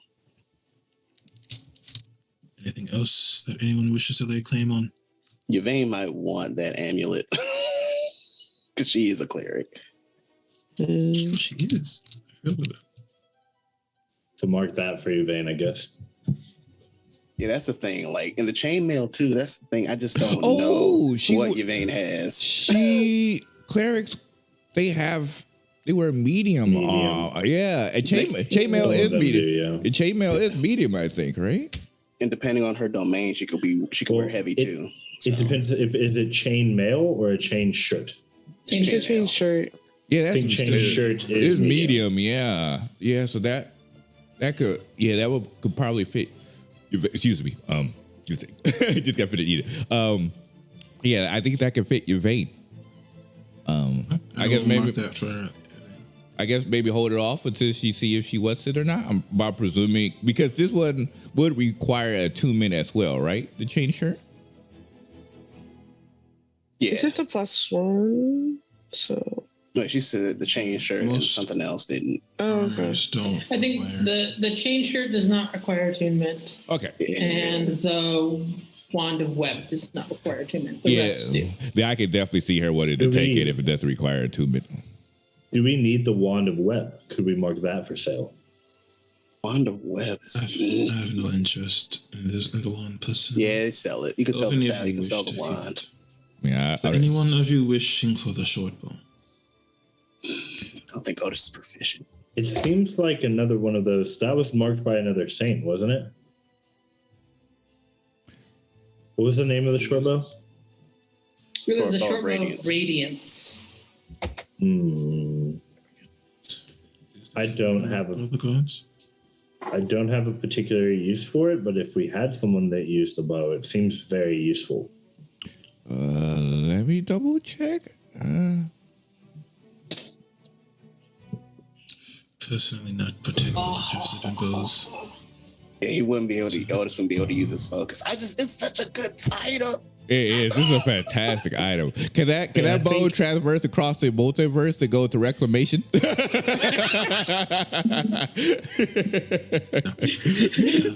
Hey, real quick, let's create a character that uses plane shift between your and mine, and we'll sell it to that one, and then they can buy it from the other one, and I'll tell you what the real prices are versus what you actually get for it.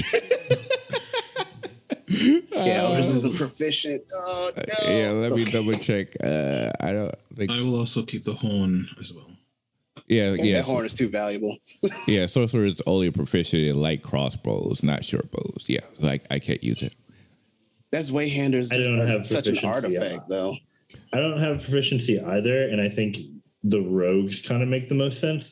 We've probably seen Miri doesn't use a bow, does she? No, she'll always pretty much stick to her rapier. The rapier, yeah. I think we should sell it then, as sad as that is. Is a short bow considered a simple weapon or a martial weapon? Martial. Oh yeah, so even a cleric can't use it. Yeah, we have no short. The only one with proficiency in short bows. Yeah, because of your race. Yeah. I mean, it's a very good bow, but hopefully we'll get a decent price for it. Mm-hmm. I wonder if we could potentially use it to help Argus build relationships with somebody. Like, is there someone like a noble family with a known archer that we could offer it to? That's a good idea. There's a noble that I could give this to for Argus, but you all don't know them. Wait, I thought are you talking about selling it to someone so it's like a buy one get one free special in terms of getting honor and money? I meant like selling it to them, because I assume that this is the type of item that isn't just like widely available. Yeah, but, I mean, like an heirloom. I can see that as like Yeah. a family heirloom of sorts, perhaps. Yeah. Is anyone with the Boots of Levitation? Quite useful. What is that? Boots of Levitation. I gotta look that one up. Nobody wants it. Otis will take it. They allow you to cast the Levitate spell on yourself. This could be useful for getting to out of the reach places or avoiding conflict. Oh. Everyone else take an item yet? Yeah, Otis took it. Kellen hasn't, but that's okay. Miri hasn't either, but I don't think she really has a need for one. Okay. Well, I mean, If we run short of money, we can sell it. But in the meantime, Michael wouldn't mind taking it. All the items are just so good. That's what's so hard about this. Mhm. The boots are the boots attunement?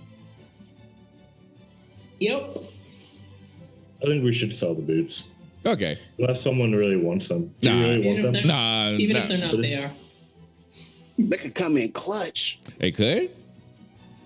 Yeah. I don't know. I mean, we can It's all a- cast fly at this point. Yes. Yeah. The main Notice. use for it would be if you need to travel a far vertical distance without having the fly spell, and we have the fly spell. Yeah, So- that's what I have the flash. Y'all do. Just to be Well, clear, we don't, but you can cast it on cannot- other people with higher levels. Right? Yeah, we can. Yeah, I could cast it on. I can upcast it and grant it to one person. I think. Yeah. All right. So, yeah. If y'all want to spend the spell slot, then let's sell the boots. All right, so we are selling boots, the bow, the saddle, the wand. Is that correct? I can agree to I this. think so. Yeah. Mhm. Me agrees by default. Do we want to? Do we want to try to sell the bow to like your noble family that you know of, to help you build a relationship? I mean, we can. I don't really think that you can really build more of a relationship with this particular. Depending on person. what your vein has going on, it could be nuts. But we can sell it to them. I mean, Snooze, you lose. that's up to that's up to Argus. So I'll let you decide if we want to try to sell it to a shopkeeper or to them. Maybe, I mean, Argus is definitely buying, so we can try to sell that to the other noble person, and then everything else we can sell to regular. Sure, but- Got it. okay. So I assume that you're going to want to head towards like the merchants first. Okay. You are well known at the Prismodium. It is a lavish, bespoke, high-end kind of place. The kind of place that your family fits in real nice, and the rest of you, well, maybe not so much. But everyone's there. They're in these beautiful, like, really posh-looking suits with tails and little bow ties, and they're very prim and proper. And the second you enter, several of them drop what they're doing with other patrons and come to you. Like, Herr Alarin, always a pleasure. How can we help you? Seems we have come to sell a few of our items that we have found on our travels. Oh, Don't it's unusual for you to come as a seller rather than a buyer. You must have something quite exciting. I believe so. Just wasn't too often that I get to leave. So it was an exploration, so to speak. Right this way. And they take you to a separate, like, private drawing room area. There's, like, some coffees and teas and water and finger foods. And a head appraiser comes out. And she's wearing white gloves as she's ready to handle whatever it is that you have. And brings, like, this velvet-lined tray. And is like, if you wouldn't mind, just set the first item here. How many items did you have for us to raise? 3. And then I have a question about something else. And he will begin with the simplest of the items and put the wand down. And then the boots, and then the saddle. Okay, so she lifts the wand, she looks at it, kind of pulls out a monocle and places it so she can look at the detailing on the wand. It's like, not in fantastic condition, but clearly powerful. Do you have an idea of what it does? My understanding, it allows one to cast the web spell. I thought it was an interesting Excellent. item. Fantastic. And these, she sets that down, comes to the boots for next. These boots are old, very old for where you found them. And as she picks them up, you can see that she's quite intrigued by that you've brought something so old. It's like, well, The boots themselves appear to be antique. No. If I'm not mistaken, this looks like the Enchantment of Levitation. Your eye is as perfect as ever. Thank you very much, sir. And what was the last one? The saddle. Huh. The saddle doesn't fit in a tray. This So one I they- was able to take as a trophy, so to speak, from a, let's say, a city. Oh, they have kind of a sawhorse that you can put larger items like on a drape over it. So you're able to put the saddle over that. And she spends a lot of time. In fact, she gets out, instead of her monocle, she's got like a set of magnifying glasses that she's looking in more and more detail. It's like, well, the leather work is exquisite, if distinctive. A bit of a trophy, you say? Yes, I'd say me and my companion today have run in with, let's say, neighbors from a little bit away, and we were able to take this as a trophy, so to speak. Well, for the three, do you want to know their individual value or the overall offer we're willing to make? I will take the overall offer, and if it's curious enough, I'll take the full information. Given the saddle's provenance, the antique wear for the boots and the wand, I think we could do 7,000 gold pieces for all of it. I find that acceptable. Excellent. We'll draw up the paperwork, and she begins to hand off the 3 items to other people around. She doesn't handle the paperwork herself. She's only an appraiser, so you're issued to another person. But before that happened, she goes, "Oh, I'm sorry. You said there was another thing you had a question for?" Yes, your historical knowledge, anyway. The saint supposedly carried a sword with her, at least for part of her journey. Was there anything that you knew of that was about it? I was interested in taking up the sword again, and I wanted to know if a great sword would be legendary, I suppose.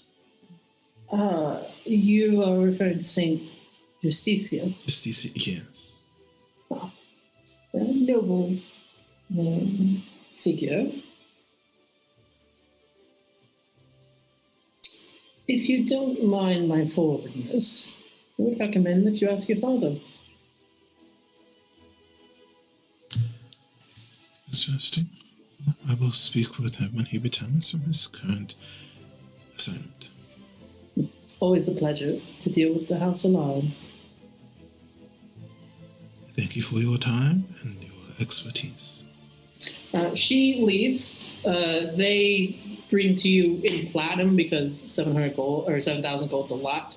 They bring you 700 platinum. And then, of course, they're going to see, is there anything you want to buy from them? Because they've just dropped quite a bit of money out of you. Of course. See your wares?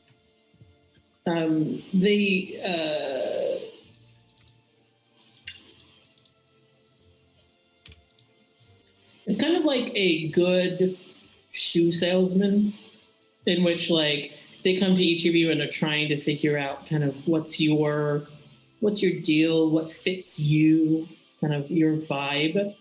And so they start, of course, with Ardris and like, what could we interest you in today? What spell casting items do you have? I believe my time at the academy is ended, so a proper wand or staff would be perfect. If you're looking for wands, we have quite a good number of them. What school of magic interests you? Or are you looking for a more general arcane focus? Maybe something with abjuration or evocation. I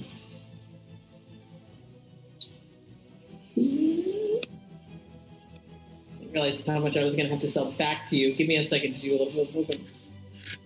I've been in your position. I'm like, hold on. one that you might find of interest in kind of the realm of abjuration. No, go back.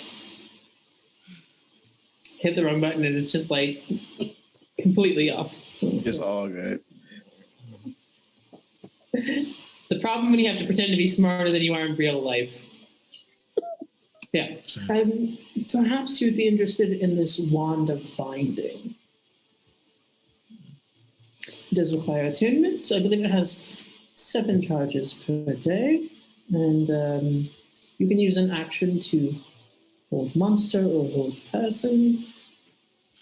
I think it will also assist you in escaping and he kind of checks over where the a person with a large book is going through their catalog and kind of going past each page, and it's like, yes. Open, correct. Very impressive. I will consider it. Do you have anything in the way of ropes? Ropes? Enchanted ropes? Yes. We're looking for one that is perhaps resistant to fire damage, something that is... no, I have just the thing. One moment. And the one who is kind of helping you disappears off in the back. Kellen, there is a very nice-looking elf gentleman who is standing in front of you going, "Then how can we assist you, sir?" Well, meaning no offense to your craft, of course. I'm in a bit of a renaissance, a little bit of an experimentation period, you might say. So I'd be a bit more interested in raw materials and components that could be used for enchanting. I'm in the midst of studies, you understand? Yes, Yes. And you speak Elvish? He does not. You see that the person who's talking to you kind of leans over and says something to someone else, and they whisper back, and he's like, we do have some crafting elements, but not very many, I'm afraid. Are you looking for anything in particular?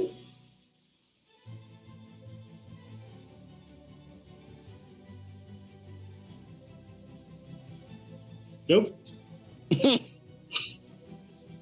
Very good, sir. Let me ask around. Maybe somebody can help you. I don't. Not really Unless you have any idea how to solidify a blade made from shadows into physical matter. That sounds like some sort of temporal magic to me. Don't know anything about it. Right.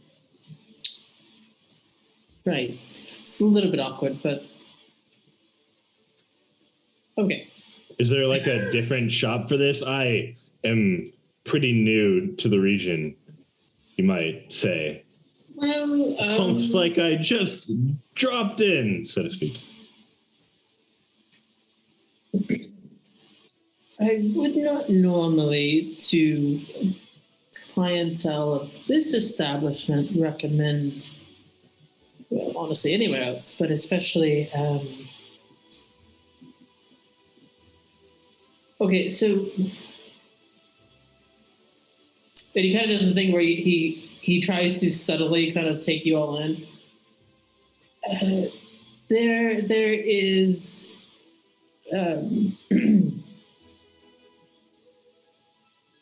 zippers, trinkets, gifts, and gags. If you perhaps were interested in some of their wares, I'm not entirely certain the selection that they have. I'll be honest, that does not sound like a reagent shop. I mean, you could go to the alchemist. Maybe they'd have a better idea. That seems better. So, as for you, any other idea, suggestion, something fun to Well, what do you find yourself in the most need of?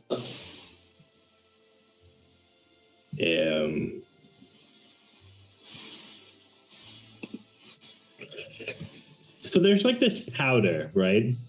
Mm-hmm. It's like a really good material for like conducting magical energies. Do you have any of that?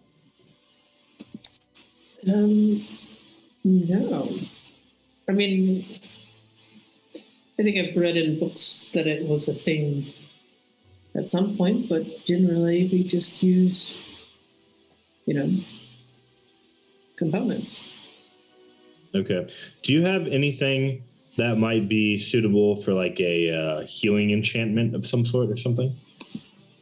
We have quite a few, many healing enchantments, actually. We have topical varieties that are kind of one-time use, but have several applications. We have rings, medallions, wearable items that allow you to cast certain... I mean, is it anything... Looking Healing for is... more like reagents and components that could lead to the creation of such a thing. But that does remind me, you don't have anything that helps like remove petrification, do you? I can check in the back. We don't really have potions here, which is what I would imagine you would need. Alchemist. Again.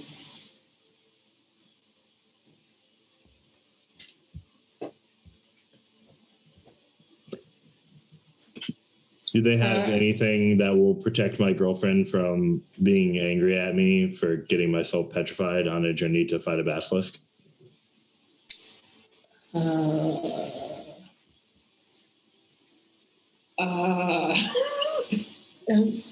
Calm emotions, maybe?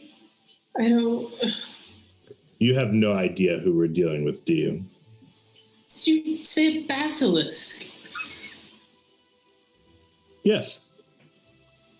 Okay. I get the sense that I'm confusing you the more that we talk, and I apologize for that. It is our pleasure to be of service. No apologies are necessary. So we're going to check in the back. Should I just go find Ardris and apologize to him for being a weirdo? No.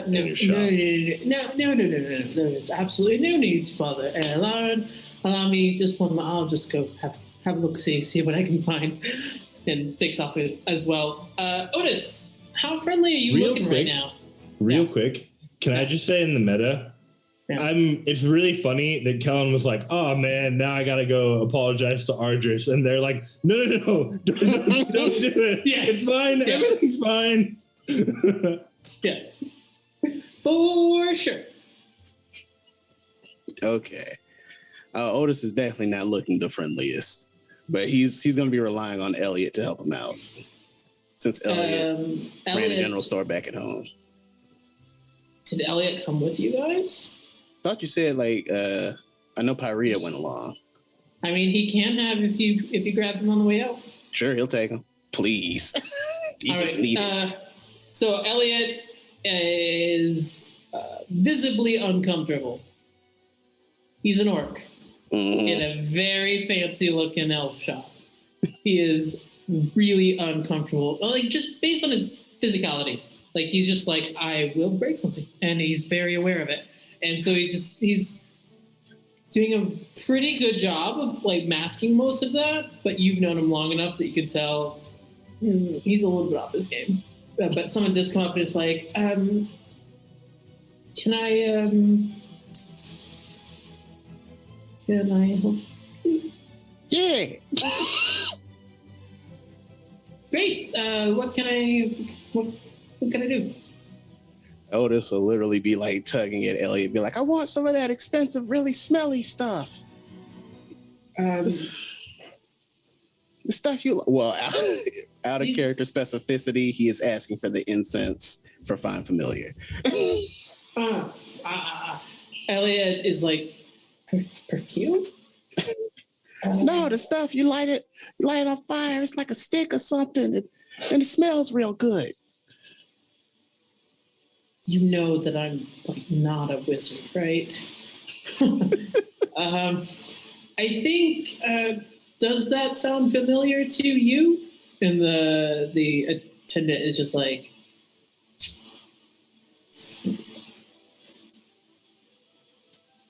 give me a sec. Be right back. Also takes off. Argus, from where you are, you can kind of see that as these people are leaving the room and heading to the back, like, you notice there's a little bit of a bottleneck there as they seem to be swapping a few stories about what is going on. There's one younger-looking elven woman who's standing next to Bam. And Mike, I assume that they're relatively close together. It's like, so, are you guys interested in anything? No, not really. I'm just kind of watching the kids here. Cool. They are so small. It's crazy. Yeah, I hear they let this one run off a lot. Like abandonment, basically. We don't give, and I mean, you're small, but they're like small, you know what I mean? Oh, yeah. Yeah.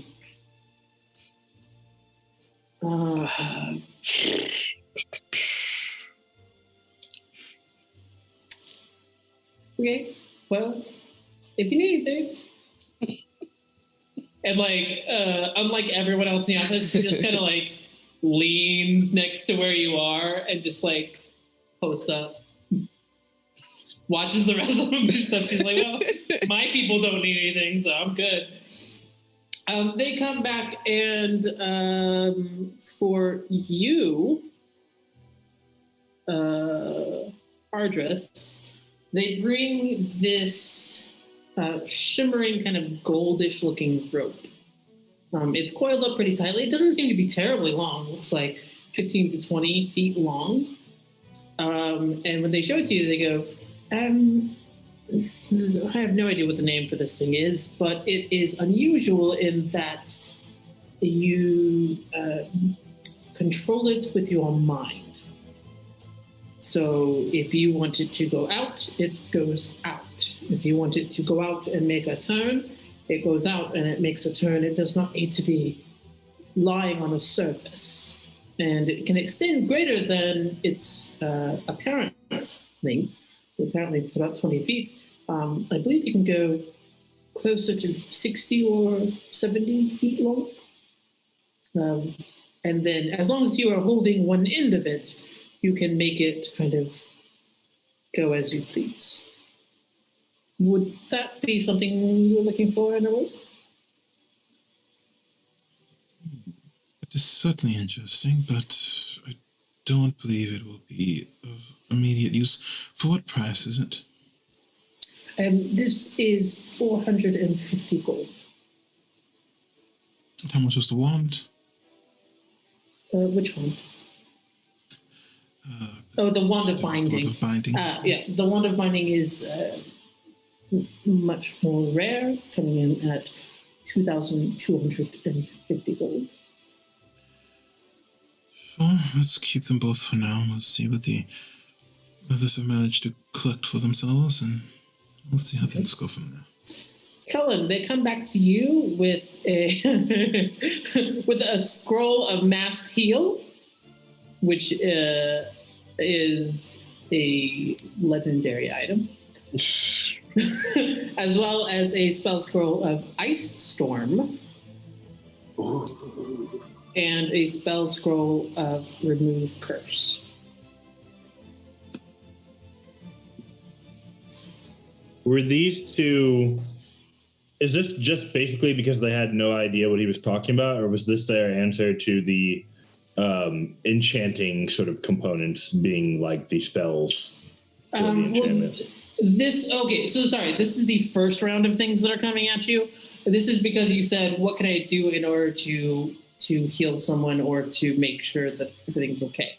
So they were like, I don't know, maybe a spell scroll will random help. Stuff? Okay. Yeah.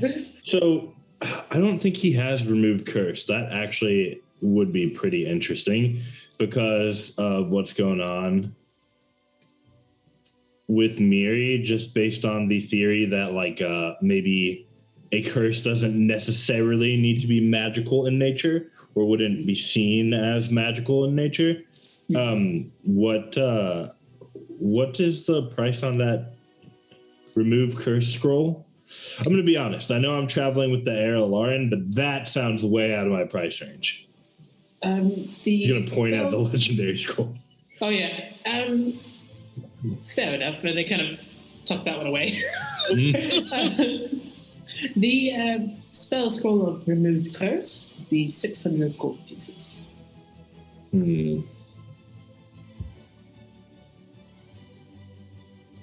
The spell scroll of Ice Storm is slightly more rare at 1,000 gold pieces. They both seem kind of interesting. The remove curse one more so, but we should probably ask the Air Alarin. You seem sort of scared of him. Would you like to ask him, or do you want me to? I have no fear of the Air Alarin, as I am willing and able to discharge my duties to the best of my ability. I am completely at ease with discussing the possible purchase with the Air Alarin, should you require it. Okay, I'll wait here for the other people who might come back. Oh, okay.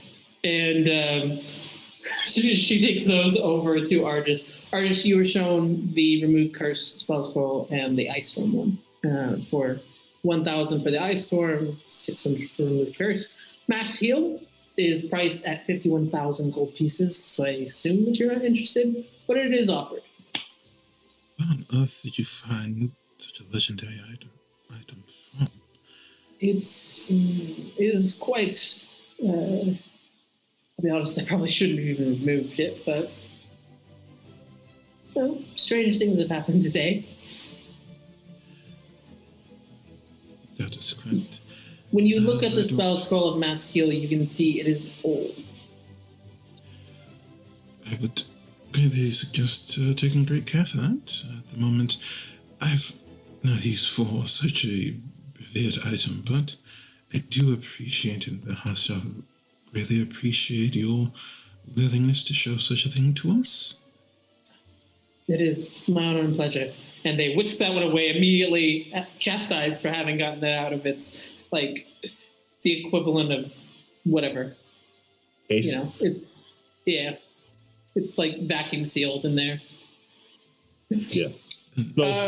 Cases are a thing. Otis, they come back and they just have a handful of incense sticks. Like this?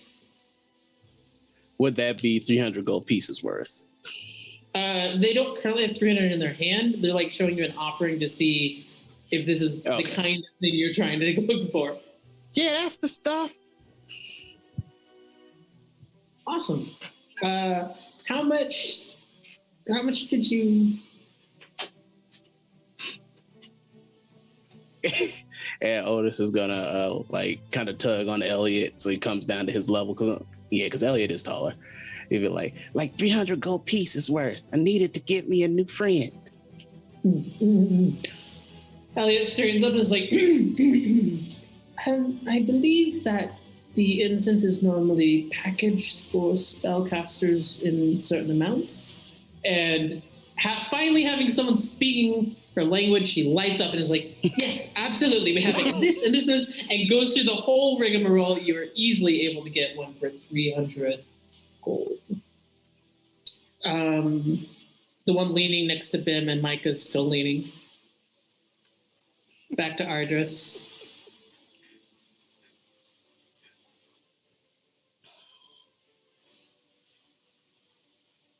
They're just hanging around us. They're just hanging. They're just they're awkwardly standing next to you.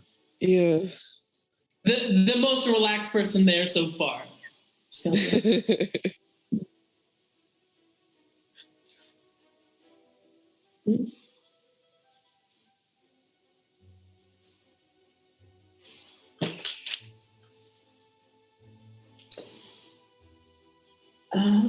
Everybody want friends. Well, I don't know. What does one use to make friends? I usually start with a joke. Usually you build them. I've my experience.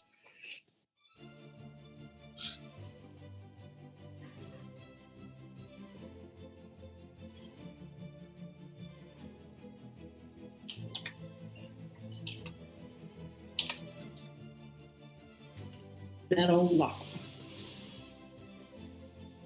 Does it have to be any specific kind of metal, or?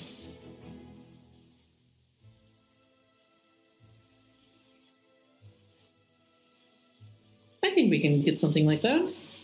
Anything else?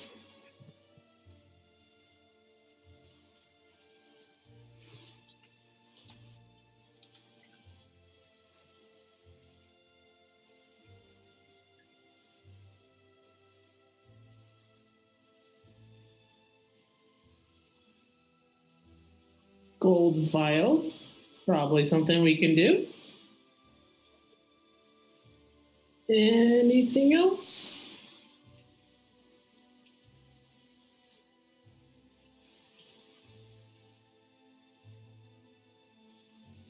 Nightglobe.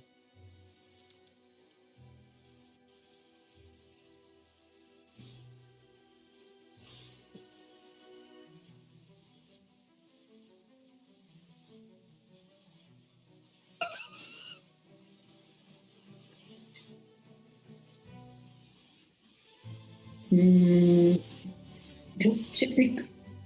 don't typically deal in arts here, but I'll ask.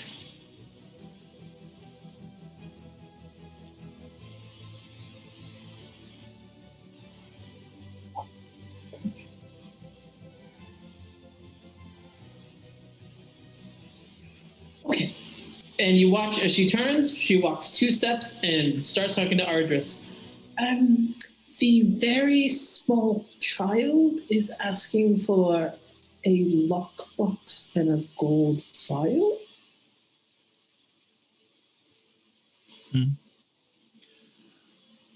Very well.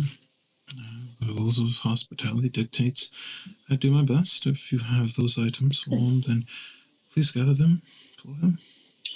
And you watch, like, as you say that, like, her face shifts a lot. Like, she was incredulous, and the second you say, no, we're going to do it, she's just like, yep, of course we're going to do it. We're always going to do it.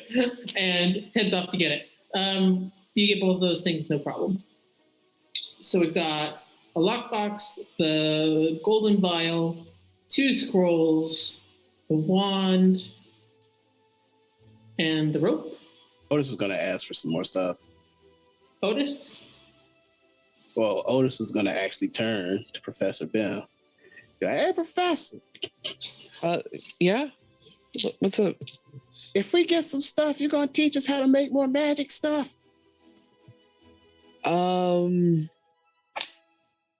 Sure. I mean, Bim was not your enchanting professor. Oh, no, that was Zima. Zima, yeah.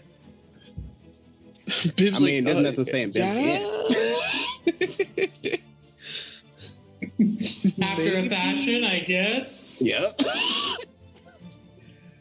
So Otis will go ahead and okay. Otis will get like some cheap, like 10 rings, something like cheap, like he expects to be very cheap, and some other components because he would like to later on make some magic items from his spells using his classes. Like first level, second level things. So if you remember the component costs for those, I don't have it pulled up right now in front of me, but the component cost went up based on the spell level that you were doing. So you need those rings basically to cost the right amount for whichever spell level you're doing. Okay, well, if we just have a tag note that like Otis asked for it, and then if we ever need to pull from it, can we deduct it? Make life easier for everybody? Yeah, if you can put like, I don't know, 500 gold towards that. Worth of... Or 1,000, excellent. Yeah. All right, who's your accountant? Me. I need to know what are we actually buying here? Okay. So we have. I know you just listed it. Let me get it down. We have Scroll. 2 scrolls. One remove curse, one ice storm. Combined, they are 1,600 gold pieces. Okay. 1,600. 500. 500. 500. Okay, 500.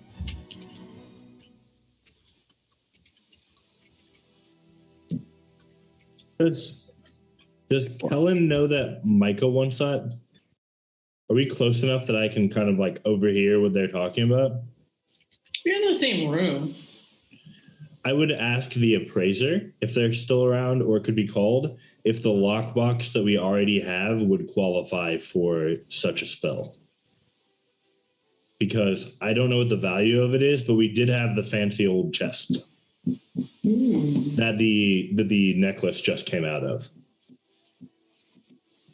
It's true. What was the chest made out of? Did I say it was made out of wood or metal? I don't think you said. Well, we call it metal. You call over the appraiser. She comes, spell betray, the whole thing. Is like, I mean, it looks to be a well-crafted chest, pretty old. You don't see this kind of make. You can actually see here, and she turns to the bottom, the stamp of who made it. It's a family who died out long ago.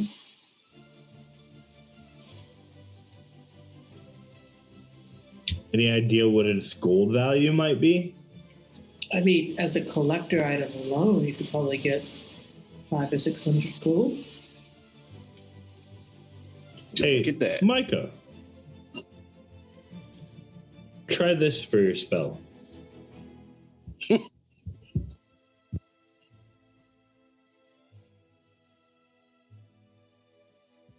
Well, we got the item out of it, and I guess the funds that we just accrued are everybody's, so if we can save the party funds, it's kind of like me saving money, too, in a sense.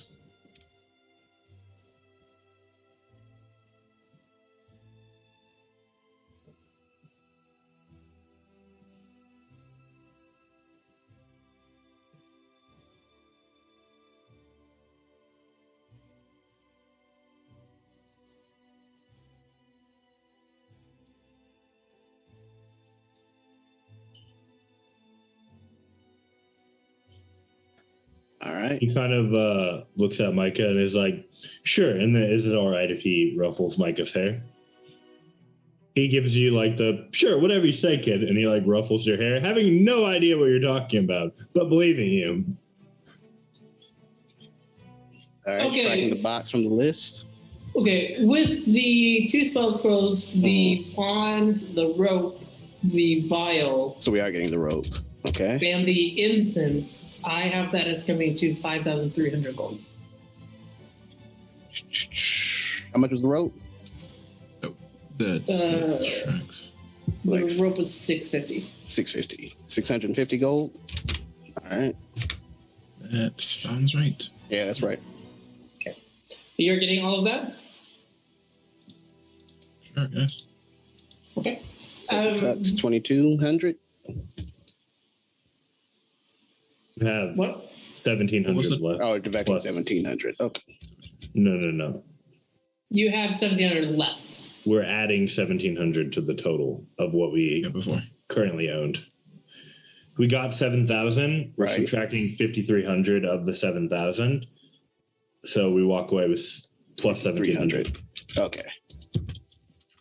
Got it. Okay. All right. They box everything that you have in nice little boxes, wrapped with bows. Just so we can do this, Argus will request something else. That way, when Evane comes back, she can Oh, Argus I'm want sorry. it as a present for them. You need to take another 1,000 off of that for the various rings and stuff Oh right. that will be made. So Then Argus- Yvain Argus- has 700 to do whatever, I guess. Okay. Well, then So I'm deducting 6,300. Wait, what Argus rings are wants- being made? Yeah. Miscellaneous things owed to Sky for enchanting. So then Argus will not buy the wand. I asked for the same thing, and they were like, what are you talking about? You got alchemical ingredient stuff. Yeah, but you asked for ingredients. He asked for like metal rings. Oh, so he's specifically going to be enchanting a bunch of rings, I guess. Yeah. Something Rings, similar. cheap necklaces, things like that. Jewelry. We're gonna be decked out, son. All right, so I'm deducting a total of 6,300. Yeah, you got a net positive of 700 out of this deal. All righty. We still have one item to sell. So you do still have one item to sell, and you got a whole bunch of magic items out of this, including 2 spell scrolls. So well done. All right. And you said you weren't getting the wand, Ardris? That's fine. That's fine. We'll just take care of it. It's fine. You sure? Yeah, just keep the math. We're gonna. All right, got it. Awesome. All right, hey guys, it only took us like 37 episodes or something, but you got your shopping in. Well done. We've reached a milestone in the campaign.